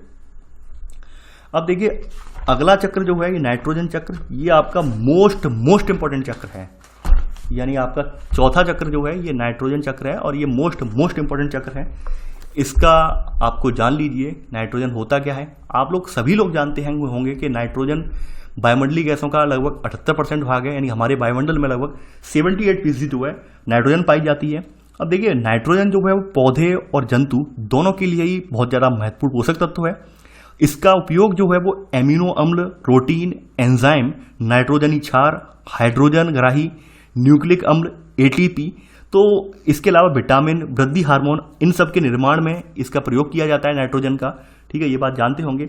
लेकिन जो नाइट्रोजन है वो पौधे नाइट्रोजन को डायरेक्ट नहीं लेते हैं, यानी पौधे नाइट्रोजन को मृदा से ही ये नाइट्रेट के रूप में ग्रहण करते हैं। पौधे जो है नाइट्रोजन को डायरेक्ट सीधे वायुमंडल से नाइट्रोजन के रूप में ग्रहण नहीं करते हैं, बल्कि इसे नाइट्रेट में परिवर्तित करके इसे ग्रहण करते हैं। ठीक है, तो यहाँ पर आप पहला पॉइंट तो आपने लिख लिया होगा। अब पहले का सब पॉइंट यहाँ लिखेंगे आप इसी में कि विभिन्न कार्बनिक यौगिक जैसे अमीनो एसिड, न्यूक्लिक एसिड, ठीक है, विटामिन व वर्धक। वर्धक क्या होते हैं? आदि में यह एक महत्वपूर्ण घटक है, यानी इन सब के लिए महत्वपूर्ण घटक है। वर्धक क्या होते हैं? यानी इन्हें पिगमेंट्स। देखिए, वर्धक की उपस्थिति से ही किसी पदार्थ का रंग हमें पता चलता है। जैसे आपने सुना होगा लाल वर्धक, पीला वर्धक, ठीक है। तो वर्धक क्या है कि जिससे हमें किसी चीज का रंग पता चलता है। वर्धक वास्तव में रंग को डिफाइन करता है, यानी जिसमें जिस वर्धक की मात्रा ज्यादा होगी उसमें वही कलर आ जाएगा पौधे पत्तियों में, ठीक है। तो ये वर्धक वास्तव में कलर से संबंधित है। ये बात आप जानते होंगे, साइंस के स्टूडेंट हैं तो आपने ये पहले का सब पॉइंट नोट कर लिया है। आगे बढ़ते हैं। अब देखिए, आप लोग वही बात यहाँ पे फिर से कही गई है कि जो मैंने अभी बताई कि जो वायुमंडल में उपस्थित नाइट्रोजन है ये पौधे से सीधा ग्रहण नहीं करते हैं, बल्कि पौधे इसे किसमें, नाइट्रेट के द्वारा, नाइट्रोजन जो है इसको नाइट्रेट के द्वारा, नाइट्रेट के रूप में अपनी जड़ों से अवशोषित करते हैं। पत्तियों से भी नहीं, तने से भी नहीं, किससे, जड़ों से अवशोषित करते हैं नाइट्रेट के द्वारा। केवल कुछ विशिष्ट प्रकार के जो आपके जो है पेड़ पौधे जो होते हैं, कुछ जीवाणु होते हैं, वो डायरेक्ट इसे ग्रहण करने में सक्षम है, वरना बाद बाकी सभी पौधों में यही प्रक्रिया चलती है कि नाइट्रोजन को पहले नाइट्रेट में परिवर्तित करो, उसके बाद उसे ग्रहण करो। कुछ पौधों में जो है वो डायरेक्ट हो जाता है, बाद बाकी में डायरेक्ट नहीं होता है। तो यहाँ पर आप वही लिख लेना सेकंड पॉइंट कि केवल कुछ विशेष प्रकार के, विशिष्ट प्रकार के जीव जैसे कुछ मृदा जीवाणु या ब्लू ग्रीन एल्गे ही इसे प्रत्यक्ष गैसीय रूप में ग्रहण करने में सक्षम है, ठीक है। ये आपने सेकंड पॉइंट लिख लिया होगा। आगे बढ़ते हैं। अब देखिए, यहां पर आगे बढ़ने पर अब देखिए, नाइट्रोजन जो मूलतः प्रयोग में लाई जाती है वो कैसे लाई जाती है। नाइट्रोजन, सामान्यतः नाइट्रोजन को यौगिकीकरण जो होता है, फिक्सेशन जो होता है, यौगिक बनते हैं इसके द्वारा ये प्रयोग में लाई जाती है। नाइट्रोजन से नाइट्रेट में बन रही है तो यौगिकीकरण के जरिए ये प्रयोग में लाई जाती है। नाइट्रोजन ऐसे करके ये प्रयोग में लाई जाती है। अगली बात यहाँ पे बताई गई है, जो कि मोस्ट इंपॉर्टेंट बात है, वो है थर्ड पॉइंट, नाइट्रोजन का लगभग 90% भाग जैविक है, अर्थात जीव ही ग्रहण कर सकते हैं। ये बात समझने वाली बात है, इसमें एक गूढ़ रहस्य छुपा हुआ है, समझने वाली बात है। देखिए, कार्बन के बारे में थोड़ा आप जानते होंगे कि कार्बन आपके वायुमंडल में तो है ही है, हमारे जीव जंतुओं में भी है, पेड़ पौधों में, यानी इन सब में है कार्बन है, ये बात आप जानते हैं। लेकिन कार्बन पृथ्वी के धरातल की चट्टानों पर भी पाया जाता है, ये बात आप जानते होंगे कि आपकी पर्वतों के चूना पत्थर हैं, ये कार्बन के बहुत बड़े मात्रा में संग्रहित हैं ये। इसके अलावा जो जल प्रवक हैं इनमें पाया जाता है, जैसे कैल्शियम कार्बोनेट वगैरह हुए, इन सब के कुलों में पाया जाता है, ये बात आप जानते हैं। जबकि नाइट्रोजन के बारे में आपने कभी सुना है कि नाइट्रोजन के पहाड़ पाए जाते हैं, नाइट्रोजन के कहीं चट्टानें पाई जाती हैं, ऐसा सुना है कभी आपने? नहीं। ये नाइट्रोजन हमेशा जीवित प्राणी है, यही इसे कंज्यूम करते हैं। लगभग 90% जो नाइट्रोजन है वो जीवित प्राणियों के द्वारा ही ग्रहण की जाती है। जो अजैविक तत्व हैं, जैसे कार्बन की तरह है, कार्बन क्या है, अजैविक तत्वों में भी पाया जा रहा है, जैविक में तो है ही है, अजैविक तत्वों में भी पाया जा रहा है, यानी निष्क्रिय तत्व जो है उनमें भी पाया जाता है, जैसे चट्टानों में पाया जा रहा है, मिट्टी में पाया जा रहा है। तो लेकिन ये आपने नाइट्रोजन सुना है कि भाई ये पाया जा रहा हो कहीं इसके भंडार हो? नहीं, ये केवल जीव ही इसे ग्रहण करते हैं, जैविक जो प्राणी है वही इसे ग्रहण करते हैं। तो इसलिए इसे बताया गया कि भाई नाइट्रोजन का लगभग 90% भाग जैविक है, अर्थात जीव ही इसे ग्रहण कर सकते हैं, ठीक है। ये देखिए, ये जो पॉइंट्स होते हैं ये वाकई में अपने आप एक बड़ा मतलब छोड़ जाते हैं, और आप जब एग्जाम में ऐसे पॉइंट्स जब आते हैं तो वाकई में आप घूम जाते हैं कि ऐसा भी कुछ होता होगा। हाँ, ऐसा भी होता है। आगे बढ़ते हैं यहाँ पर। अब देखिए, यहाँ पर बताया गया है कि स्वतंत्र नाइट्रोजन जो है, आपकी अगला पॉइंट है, चौथा पॉइंट, स्वतंत्र नाइट्रोजन का प्रमुख स्रोत मिट्टी के सूक्ष्म जीवाणुओं की क्रिया और संबंधित पौधों की जड़ें व रंध्र वाली मृदा है, जहाँ से ये वायुमंडल में पहुँचती है। यानी स्वतंत्र नाइट्रोजन का स्रोत क्या है? मिट्टी में कुछ सूक्ष्म जीवाणु हैं और मृदा वगैरह है, ठीक है। तो जिनके जरिए ये क्या होती है, मुक्त होती है, और जहाँ से ये वायुमंडल में पहुँच जाती है। देखिए, नाइट्रोजन स्त्रीकारक जीवाणु कौन कौन से होते हैं वो आप जानते होंगे, जैसे आपका क्लोस्ट्रीडियम है, एजोटोबैक्टर है, राइजोबियम है, और क्लोबिसिबिएला है, ठीक है, क्लोरोबियम वगैरह है। तो ये सब क्या है, ये नाइट्रोजन स्त्रीकारक हैं, ठीक है। वहीं अगर हम हरे शैवालों में नाइट्रोजन स्त्रीकारक देखें तो नॉस्टॉक है, एनाबीना है, ओलोसिरा है, ठीक है, कैलोथ्रिक्स है। ये क्या है, ये आपके शैवालों में नाइट्रोजन स्त्रीकारक हैं। वहीं आपके जीवाणुओं में स्त्रीकारक मैंने आपको बता दिए, क्लोस्ट्रीडियम, ठीक है। इसके अलावा एजोटोबैक्टर, राइजोबियम, जहां पर आपको बता दिया क्लोरोबियम बता दिया, रोडोस्पाइरिलम, ये सब क्या है, ये जीवाणुओं में है नाइट्रोजन स्त्रीकारक। तो इनके नाम आप जानते होंगे। यहां पर चौथा पॉइंट आप यहां से लिख लेना, ठीक है, ऐसे करके मुक्त हो रही है ये। अब देखिए, यहाँ बताया गया है भाई नाइट्रोजन जो है, नाइट्रोजन का स्त्रीकरण, नाइट्रोजन का यौगिकीकरण जो है वो केवल आपके धरातल पर या जीवाणुओं पर उसके द्वारा ही नहीं होता, बल्कि कुछ जो है नाइट्रोजन आपकी बिजली चमकने से और अंतरिक्ष का रेडिएशन है इससे भी इसका नाइट्रोजन का यौगीकरण हो जाता है। इन नाइट्रोजन का यौगीकरण आपने एक तरीका ये तो देख लिया यहाँ पर कि कुछ जीवाणु और सवाल कर रहे हैं यौगीकरण इसका, लेकिन जरूरी नहीं है जीवाणु और सेल ही करें, इसका यौगिकीकरण ऊपर भी हो जाता है, वायुमंडल में भी हो जाता है। तो 5वां पॉइंट आप यहाँ पर लिख लेना कि वायुमंडल में भी बिजली चमकने व अंतरिक्ष विकिरण द्वारा नाइट्रोजन का यौगिकीकरण होता है। यौगिकीकरण यानी कि नाइट्रोजन नाइट्रेट में परिवर्तित ऐसे करके हो जाता है यहाँ पर, ठीक है, यहाँ पर आपने लिख लिया होगा। आगे बढ़ते हैं। अब देखिए यहाँ आगे बताया गया है, यहाँ पर अगला पॉइंट, यहाँ पर सब पॉइंट इसी में 5वें का, वायुमंडलीय नाइट्रोजन के इस यौगिक रूप में उपलब्ध होने पर पौधों में इसका स्वांगीकरण हो जाता है, यानी पौधे इसे ग्रहण कर लेते हैं, एसिमिलेशन कर लेते हैं, ग्रहण कर लेते हैं। यानी जो नाइट्रोजन का यौगिकरण का मतलब यहाँ पर ये नाइट्रेट के रूप में उपलब्ध जब होता है नाइट्रोजन, तो पौधे इसका स्वांगीकरण कर लेते हैं, इसे ग्रहण कर लेते हैं। और वही प्रक्रिया यहाँ भी चलती है, जैसे कार्बन वाले में चली थी कि जब पौधे में आ गया, पौधे से क्या किया, शाकाहारी जंतुओं ने खाया, शाकाहारी जंतुओं के अंदर कुछ भाग नाइट्रोजन का चला गया। अब जब वो मर गए तो मरने के उपरांत क्या हुआ, मृत पौधों को या जानवरों को जो वहाँ पर डिकम्पोजर्स हैं उन्होंने उसे जो है बाहर निकाल दिया, बैक्टीरिया ने उसे फिर से नाइट्राइड में परिवर्तित करके बाहर छोड़ दिया। तो यहाँ पर वही प्रक्रिया चलती है लगातार, कंटिन्यूअस। तो 6वां पॉइंट आप लिख लेना, शाकाहारी जंतुओं द्वारा हरे पौधों के खाने पर नाइट्रोजन का कुछ भाग उनमें चला जाता है। शाकाहारी जंतुओं द्वारा हरे पौधों को खाने पर नाइट्रोजन का कुछ भाग उनमें चला जाता है। फिर मृत पौधे और जानवर, यानी मृत पौधों व जानवरों के नाइट्रोजन अपशिष्ट मिट्टी में अवस्थित बैक्टीरिया द्वारा नाइट्राइट में परिवर्तित हो जाते हैं। नाइट्रेट में नहीं होते हैं, किसमें, नाइट्राइट में परिवर्तित हो जाते हैं। यानी डीकम्पोजर से किसमें परिवर्तित कर देता है, नाइट्राइट में परिवर्तित कर देता है। यानी जो पौधे के अवशेषी अंग टूटे हुए फूटे भाग हैं पौधे के, या फिर मृत जानवर हैं, उनसे जो नाइट्रोजन उनके अंदर उपस्थित है वो नाइट्राइट में परिवर्तित होता है, ना कि नाइट्रेट में, ठीक है। तो फिर नाइट्राइट में जो परिवर्तित हो गया जो नाइट्रोजन, तो उसमें से कुछ जीवाणु जो होते हैं वो उन्हें नाइट्राइट को नाइट्रेट में परिवर्तित करने में सक्षम होते हैं, यहाँ बताया गया है, ठीक है। यानी कुछ जीवाणु ऐसे भी होते हैं इसी में ही, 6वें का सेकंड सब पॉइंट, वो नाइट्राइट जो निकल रहा है, यानी कि जो डिकम्पोज होने के फलस्वरूप नाइट्राइट निकल रहा है, तो नाइट्राइट को फिर से नाइट्रेट में परिवर्तित करने में सक्षम होते हैं। और ऐसे करके वो पुनः हरे पौधों को, यानी ऐसे करके मिल जाता है तत्काल। जैसे मान लीजिए कोई पेड़ है, पेड़ से पेड़ की पत्तियां वगैरह टूट के गिरी, और पेड़ की पत्तियां वगैरह टूट के गिरने के फलस्वरूप उनका जो डिकम्पोजिशन होगा, अपघटन होगा, तो अपघटन होने पर वहां पर नाइट्राइट बनेगा, नाइट्रेट नहीं बनेगा, नाइट्राइट बनेगा। डिफरेंस है दोनों में, नाइट्राइट और नाइट्रेट में आप डिफरेंस है, आप जानते होंगे, ठीक है। यानी कि नाइट्राइट 2NO2 माइनस, ठीक है, और नाइट्रेट 2NO3 माइनस होता है, ठीक है। ये बात आप जानते होंगे, नाइट्राइट और नाइट्रेट में, जो साइंस वाले अभ्यर्थी हैं वो जानते होंगे, ठीक है, क्या क्या होता है इसमें, कैसे पावर माइनस पावर कैसे होता है, ऑक्सीकरण की प्रक्रिया कैसे चल रही है। तो यानी कि यहाँ पे बताया गया अमोनिया का नाइट्राइट व इसके पश्चात नाइट्रेट में ऑक्सीकरण, ठीक है, नाइट्रीकरण कहलाता है। ये बात आप नहीं जानते हैं तो नोट करके लिख लेना कि अमोनिया का नाइट्राइट व इसके पश्चात नाइट्रेट में ऑक्सीकरण नाइट्रीकरण कहलाता है, इसे हम कहते हैं नाइट्रीकरण, ठीक है। ये नोट करके आप लिख लेना कि नाइट्रीकरण क्या होता है। यानी अमोनिया का पहले किसमें, नाइट्राइट में, फिर अमोनिया का नाइट्राइट व इसके पश्चात नाइट्रेट में ऑक्सीकरण नाइट्रीकरण कहलाता है, ठीक है। तो ये नोट करके लिख लिया होगा। तो यहाँ पर क्या है, कुछ जीवाणु ऐसे भी होते हैं, मान लो टूटे फूटे पौधे हैं, उनका नाइट्राइट में परिवर्तित हुआ, नाइट्राइट को फिर से उन्होंने नाइट्रेट में परिवर्तित कर लिया, ठीक है, और ऐसे करके हरे पौधे ने फिर से ले लिया। लेकिन यहाँ पर अगली प्रोसेस बताई गई है कि कुछ अन्य प्रकार के जीवाणु ऐसे भी होते हैं जो नाइट्राइट को डायरेक्ट नाइट्रोजन में परिवर्तित कर सकते हैं। तो इसे हम क्या कहते हैं, डीनाइट्रीकरण कहा जाता है। यानी कुछ जीवाणु क्या कर, यहाँ पर दो तरह की प्रक्रिया चल रही है। यानी कुछ जीवाणु ऐसे भी कर रहे हैं कि जो नाइट्राइट है, नाइट्राइट को उन्होंने नाइट्रेट में परिवर्तित कर लिया। नाइट्रेट में परिवर्तित करने से क्या हुआ कि भाई पौधों ने पुनः ग्रहण कर लिया, पौधों के साथ साथ आसपास हुआ तो। और कुछ ऐसे जीवाणु होते हैं जो नाइट्रेट को पुनः क्या करते हैं, डायरेक्ट नाइट्रोजन में बदल देते हैं। और नाइट्रोजन बदलने से क्या होगा कि उसे डीनाइट्रीकरण प्रक्रिया कहा जाएगा।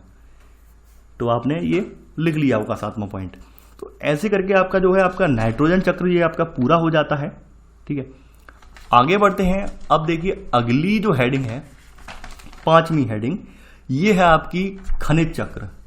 यानी कि ये आपकी 5वीं सब हेडिंग है, अन्य खनिज चक्र। थोड़ा इसको ध्यान में देखते हैं।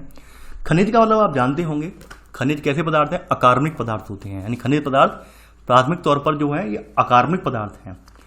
तो यहाँ पर पहला पॉइंट आप लिख लेना, जीवधारियों के लिए आवश्यक ये खनिज पदार्थ प्राथमिक तौर पर अकार्बनिक रूप में, इनमें कार्बन नहीं होता है, मिलते हैं। जैसे फास्फोरस हुआ, सल्फर हुआ, कैल्शियम और पोटेशियम, ये कैसे हैं, ये अकार्बनिक पदार्थ हैं, यानी अकार्बनिक रूप में ये मिलते हैं। ठीक है,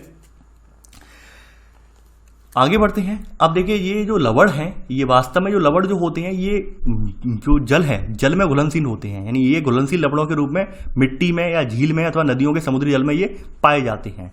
ये आप यहां पर नोट कर लेना, पहले का सब पॉइंट। और लवण जो होते हैं आपके, ये लवण, इसी में लवण क्या करते हैं, लवण जल में सम्मिलित होकर, यानी लवण जो होते हैं जल में सम्मिलित होकर अपक्षय प्रक्रिया जो चलती है इसके द्वारा पृथ्वी की परपटी पर आ जाते हैं और फिर बाद में ऐसे करके वर्षा जल के द्वारा समुद्र में फिर पहुंच जाते हैं। यानी इनका भी एक चक्र चलता रहता है, खनिज चक्र इनका चलता रहता है। लवण जो है जल में सम्मिलित होकर अपक्षय प्रक्रिया के द्वारा पृथ्वी की परपटी पर और बाद में समुद्र में पहुंच जाते हैं। अब देखिए यहां पर जो आपके सभी जीवधारी हैं वो मोस्टली जो लवण प्राप्त करते हैं वो जल में घुलित लवण प्राप्त करते हैं। तो यहां पर अगला पॉइंट आप लिख लेना, सेकंड पॉइंट, कि सभी जीवधारी अपने पर्यावरण में घुलनशील अवस्था में उपस्थित खनिज लवणों से ही अपनी खनिजों की आवश्यकता को पूरा करते हैं। तो आपके माइंड में चीजें क्लियर हुई। खनिज लवण में वास्तव में अकार्बनिक रूप में मिलते हैं, अकार्बनिक पदार्थ आते हैं, यानी जिनमें कार्बन नहीं होता है उन पदार्थों को अकार्बनिक पदार्थ यानी खनिज लवण कहा जाता है। अब जैसे एक बात है फास्फोरस के बारे में, फास्फोरस को जान लेते हैं।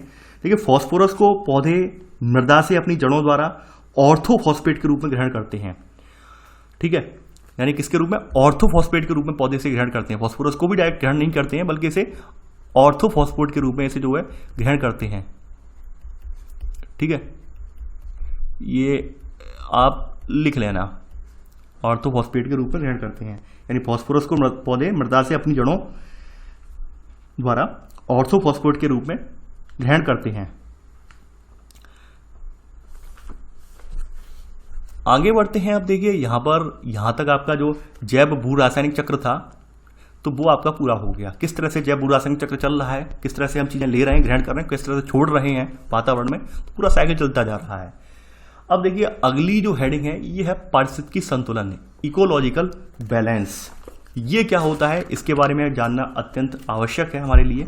ये होता क्या है, देखिए वैसे तो इसके बारे में अभी मैंने जिक्र किया है पारिस्थितिकी संतुलन के बारे में। ऊपर जो मैंने एग्जाम्पल दिया था घास के मैदान वाला, हिरन वाला और शेर वाला एग्जाम्पल, वही एग्जाम्पल यहाँ पर भी है। यानी कृषि परितंत्र या आवास में जीवों के समुदाय में जो परस्पर गतिक साम्यता ही पारिस्थितिकी संतुलन है। गतिक साम्यता का मतलब ये है कि पूरा संतुलन बना रहना चाहिए, यानी कि नई प्रजातियां आ रही हैं, जा रही हैं, लेकिन कोई प्रजाति कम नहीं हो। ठीक है, यानी जो चीज़ें हैं वास्तव में, जो हमें एक जंगल में जो जानवर मौजूद होने चाहिए वो सारे जानवर मौजूद हैं, तो वो गतिक साम्यता बनी रहे, तो ऐसे करके वहाँ पर पारिस्थितिकी संतुलन बना रहेगा। और वहाँ पर किन्हीं एक प्रजाति की कमी हुई या कोई एक प्रजाति में बढ़ोतरी हुई तो पूरा पारिस्थितिकी संतुलन जो है वो बिगड़ जाएगा, जैसा कि आप जानते हैं। यानी वहाँ पर मान लीजिए किसी एक प्रजाति की बढ़ोतरी हुई या कमी हुई तो क्या होगा, पारिस्थितिकी संतुलन जो है वो बिगड़ जाएगा। जैसे मान लीजिए अगर हिरन बहुत ज़्यादा हो गए, हिरन बहुत ज़्यादा हो जाएंगे तो क्या होगा, वहाँ पर घास जो होगी खत्म हो जाएगी। केवल शेर बहुत ज़्यादा हो गए, शेर बहुत ज़्यादा हो जाएंगे तो क्या होंगे, हिरन खत्म हो जाएंगे। अब घास कौन खाएगा फिर, तो समस्या हो जाएगी, पारिस्थितिकी संतुलन आ जाएगा। तो गतिक साम्यता ये बनी रहनी चाहिए। तो यहाँ पर पहला पॉइंट भाई नोट कर लेना आप। ठीक है, तो यहाँ पर वही बताया गया, यह तभी संभव है जब जीवधारियों की विविधता अपेक्षाकृत स्थायी रहे, यानी उनकी जो डाइवर्सिटी है वो वास्तव में स्थायी रहे। अब देखिए यहाँ पर एक लाइन लिखी हुई है, एक वर्ड लिखा हुआ है, प्राकृतिक अनुक्रमण, यानी परिवर्तन भी हो लेकिन वो प्राकृतिक अनुक्रमण के द्वारा हो। अनुक्रमण क्या होता है, देखिए अनुक्रमण जो है ये सैकड़ों या हजारों वर्षों में जो आपके वानस्पतिक समुदाय हैं इनकी रचना और आकार में होने वाली विभिन्नताओं को व्यक्त करता है। तो इसके द्वारा क्या होता है, समुदाय में और पर्यावरण में जो पारस्परिक क्रिया के द्वारा परिवर्तन उत्पन्न होते हैं वो 1-2 साल में नहीं बल्कि एक दीर्घ काल में जाकर उनका प्रभाव परिलक्षित होता है, दिखाई देता है। तो उस प्रभाव को हम अनुक्रमण के रूप में जानते हैं। वास्तव में अनुक्रमण शब्द जो है आपकी, यानी अनुक्रमण की अवधारणा सबसे पहले बार्मिंग और क्लीमेंट्स ने दी थी। इसकी अवधारणा, जो अनुक्रमण की अवधारणा जो थी वो एक वैज्ञानिक थे वार्मिंग और इनके साथी थे सहसाती क्लीमेंट्स। तो इन दोनों लोगों ने ये शब्द की अवधारणा, इनकी अवधारणा दी थी क्लीमेंट, बार्मिंग और क्लीमेंट्स ने। और वहीं अनुक्रमण जिसे हम सक्सेशन यानी सक्सेशन के नाम से जानते हैं, इस शब्द का सबसे पहले प्रयोग किया था हल्ट ने। यानी इस शब्द का जो प्रयोग किया था होल्ट या हल्ट ने किया था। ठीक है, सबसे पहले प्रयोग जो किया था वो हल्ट ने किया था। ठीक है, यानी अनुक्रमण जो वास्तव में है क्या, यानी अनुक्रमण की गति एक लंबी अवधि के बाद जो प्रभाव में परिलक्षित होते हैं वातावरण में, तो वो हम अनुक्रमण के रूप में जानते हैं। तो यहाँ पर अनुक्रमण अभी यहाँ पर हम नहीं लिखेंगे, अनुक्रमण को अभी नीचे हम डिफाइन करेंगे। अभी आप पहले का सब पॉइंट लिख लीजिए। तो यहाँ ये बताया गया कि परिवर्तन अगर प्राकृतिक रूप के अनुक्रमण के अकॉर्डिंग हो रहा है तो कोई दिक्कत नहीं है, यानी प्रकृति ने अपने अकॉर्डिंग किया है परिवर्तन तो कोई दिक्कत नहीं है। अगर मानव ने अनुक्रमण किया है, मानव इसमें हस्तक्षेप किया है, तो यकीन मानिए तो दिक्कत का विषय है। यानी कि मानव ने जैसे वनों को साफ करना, जंगलों को जलाना, तो क्या है, दिक्कत क्रिएट हो जाएगी। भाई प्रकृति अगर करती है तो प्रकृति कोई भी काम करती है उस काम की भरपाई कर लेती है, जबकि मानव के द्वारा कोई यहाँ पर क्षति होती है उसकी भरपाई में हजारों साल लग जाते हैं, कभी कभी भरपाई हो भी नहीं पाती है। तो बात आप जानते होंगे। अब यहाँ पर बताया गया है कुछ प्रजातियों के जिंदा रहने के संघर्ष से भी पर्यावरण संतुलन प्राप्त किया जा सकता है। यानी जो अनुक्रमण की प्रक्रिया में यहाँ पर न्यूडेशन, आक्रमण, स्पर्धा, ये सब चीज़ें चलती रहती हैं, प्रतिक्रिया वगैरह, ठीक है। तो ये सब चीज़ें इसमें चलती हैं। जब आप इन्वायरमेंट इकोलॉजी की पुस्तक आप पृथक रूप में लेके पढ़ेंगे तो वहाँ पर आपको ये डिटेल्ड रूप में आपको पढ़ने को मिलेगा अनुक्रमण। यहाँ पर इसे पूरा डिफाइन करना संभव नहीं है क्योंकि इसमें भी अपने आप में बहुत चरण हैं, ठीक है। तो मैंने जो किताब आपको बताई है इसके ओझा वाली, उस किताब को आप ले लीजिए, अपने आप में एक बहुत बेटर किताब है और पूरा यूपीएससी का इन्वायरमेंट इकोलॉजी वहाँ से कवर हो जाएगा आपको। तो यहाँ पर वही सब जो चरण बताए गए हैं। अब देखिए यहाँ पर ये दिक्कत कब होती है वो पहले कुछ पॉइंट यहाँ पे नोट कर लेते हैं सेकंड पॉइंट के रूप में। पारिस्थितिकी असंतुलन के कारण नई प्रजातियों का आगमन, प्राकृतिक विपदाएं और मानव जनित कारक भी हैं, ठीक है। अब यहाँ पर जो पर्यावरण असंतुलन हो रहा है उससे क्या क्या हो रहा है, पर्यावरण असंतुलन के कारण ही आपके आसपास आप देख पा रहे हैं प्राकृतिक आपदाएं आ रही हैं, बाढ़, भूकंप, बीमारियां प्रचलित फैल रही हैं और कई जलवायु संबंधी परिवर्तन होते हैं पर्यावरण असंतुलन के कारण ही। तो आपने सेकंड का सब पॉइंट यहाँ पे नोट कर लिया होगा। अब चलिए अनुक्रमण वाली पे थोड़ा प्रकाश डाल देते हैं। अनुक्रमण आपकी इसी भाषा में जो बताया गया है वो बताया गया है। जैसे यहाँ पे कहा गया है कि भाई हम मानव ने क्या किया, अपने फायदे के लिए स्थानांतरित कृषि की, जिससे क्या किया, वनों को साफ किया। अब वनों को जब साफ कर दिया तो क्या हुआ, वनों को साफ करने से पहले जहाँ पे वो प्रजातियां जो उगती थी अब वो प्रजातियां तो नहीं उगेंगी, उनकी जगह पे कोई और प्रजातियां उगेंगी वृक्षों की। तो ऐसे क्या हुआ, ऐसे वहां से क्या हुआ, प्रतिस्पर्धा हुआ। प्रतिस्पर्धा की वजह से क्या हुआ कि वहां पर वन में पहले जो प्रजातियां पाई जाती थी, मान लीजिए वहां पे बरगद के पेड़ हों, सदाबहार टाइप के बनते, अब वहां पर वो प्रजाति नहीं पाकर उगकर वहां पे कुछ और पेड़ उग रहे हैं। तो ये जो बदलाव हुआ है इस बदलाव को वास्तव में अनुक्रमण के रूप में देखा जाएगा। तो यहाँ पर आप थर्ड पॉइंट में लिखेंगे, जैसा मैं बोलता जा रहा हूं, थर्ड पॉइंट में स्थानांतरित कृषि में, स्थानांतरित कृषि से प्रजातियों के वितरण में बदलाव आता है। स्थानांतरित कृषि से प्रजातियों के वितरण में बदलाव आता है।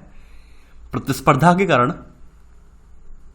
के कारण जहां द्वितीय वन प्रजातियां जैसे घास, बांस और चीड़ आदि के वृक्ष प्रारंभिक प्रजातियों के स्थान पर उगते हैं। प्रारंभिक का मतलब ये है कि स्थानांतरित कृषि से पहले जो प्रजातियां थी उनके स्थान पर जो उगते हैं और प्रारंभिक वनों की संरचना को बदल देते हैं। तो ये प्रक्रिया क्या है, ये अनुक्रमण कहलाता है। ये अनुक्रमण कहलाता है। और मैंने आपको बता दिया ये दो तरह से होता है, प्राकृतिक अनुक्रमण और एक मानव जनित। ये स्थानांतरित कृषि किसके जनित है, ये मानव जनित अनुक्रमण है, ठीक है। ये मानव अनुक्रमण कर रहा है ये। तो ऐसे करके भाई आपका ये चैप्टर यहाँ समाप्त हो जाता है। मैं पूरी आशा करता हूँ कि आपको चैप्टर समझ में आया होगा और यहाँ मैंने कोशिश की है कि पूरा चैप्टर मैंने एक वीडियो में समाहित कर दिया है। देखिए अब आप घबराइए मत, आपका बहुत जल्द आपको जो है, यानी कि मैं कोशिश करूँगा आपको ये 24 घंटे के भीतर आपका इसका अंतिम चैप्टर भी मिल जाए बुक का, ठीक है। इसी के साथ आपकी क्लास 11th कवर हो जाएगी, फिर क्लास 12th हमारी चलेगी। क्लास 12th की हम दोनों बुक को कवर करेंगे। तो आप लोग बने रहिए, चैनल के साथ जुड़े रहिए और वीडियो को लाइक शेयर करना बिल्कुल ना भूलिए। देखिए मैं जानता हूँ आप में से बहुत सारे लोग अधीर हो जाते हैं, सर ज्योग्राफी क्यों नहीं आ रही। इसमें दिक्कत ये रहती है कि भाई हमें इसके पहले खुद नोट्स बनाने पड़ते हैं, प्रॉपर वे में नोट्स हमें खुद भी बनाने पड़ते हैं। कुछ चीज़ें ऐसी होती हैं यहाँ पर जो आपकी एनसीईआरटी में अपूर्ण होती हैं, पूरी तरह से लिखी हुई नहीं होती हैं, तो उन चीज़ों को हमें स्टैंडर्ड बुक से निकाल के लाना पड़ता है, वो चीज़ें रखनी पड़ती हैं ताकि आपको अच्छी समझ में आ जाए। यकीन मानिए अगर मैं एनसीईआरटी से ही केवल लिखवा दूँ तो बहुत सारी चीज़ें आपको समझ में नहीं आएंगी, हमें स्टैंडर्ड बुक का सहारा भी लेना पड़ता है। तो इस वजह से हम कहते हैं थोड़ा सा आप धीरज रखिए, थोड़ा धैर्य रखिए, सारी चीज़ें कंप्लीट होंगी। और देखिए क्लास 12th में ज़्यादा टाइम नहीं लगेगा, क्लास 12th में पूरा कवर होने में लगभग वहाँ पर 22 चैप्टर हैं, 22 चैप्टर के करीब हैं वहाँ पर, यानी कि दोनों बुक मिलाकर वहाँ पर भी 2 बुक हैं। तो क्लास 12th में लगभग मैं मान के चलता हूँ 1 महीने के अंदर अंदर फिनिश हो जाएगी। तो आप लोग बने रहिए, वीडियो को लाइक शेयर करते रहिए। तो चलिए आज के लिए इतना ही। Thanks for watching. जय हिंद।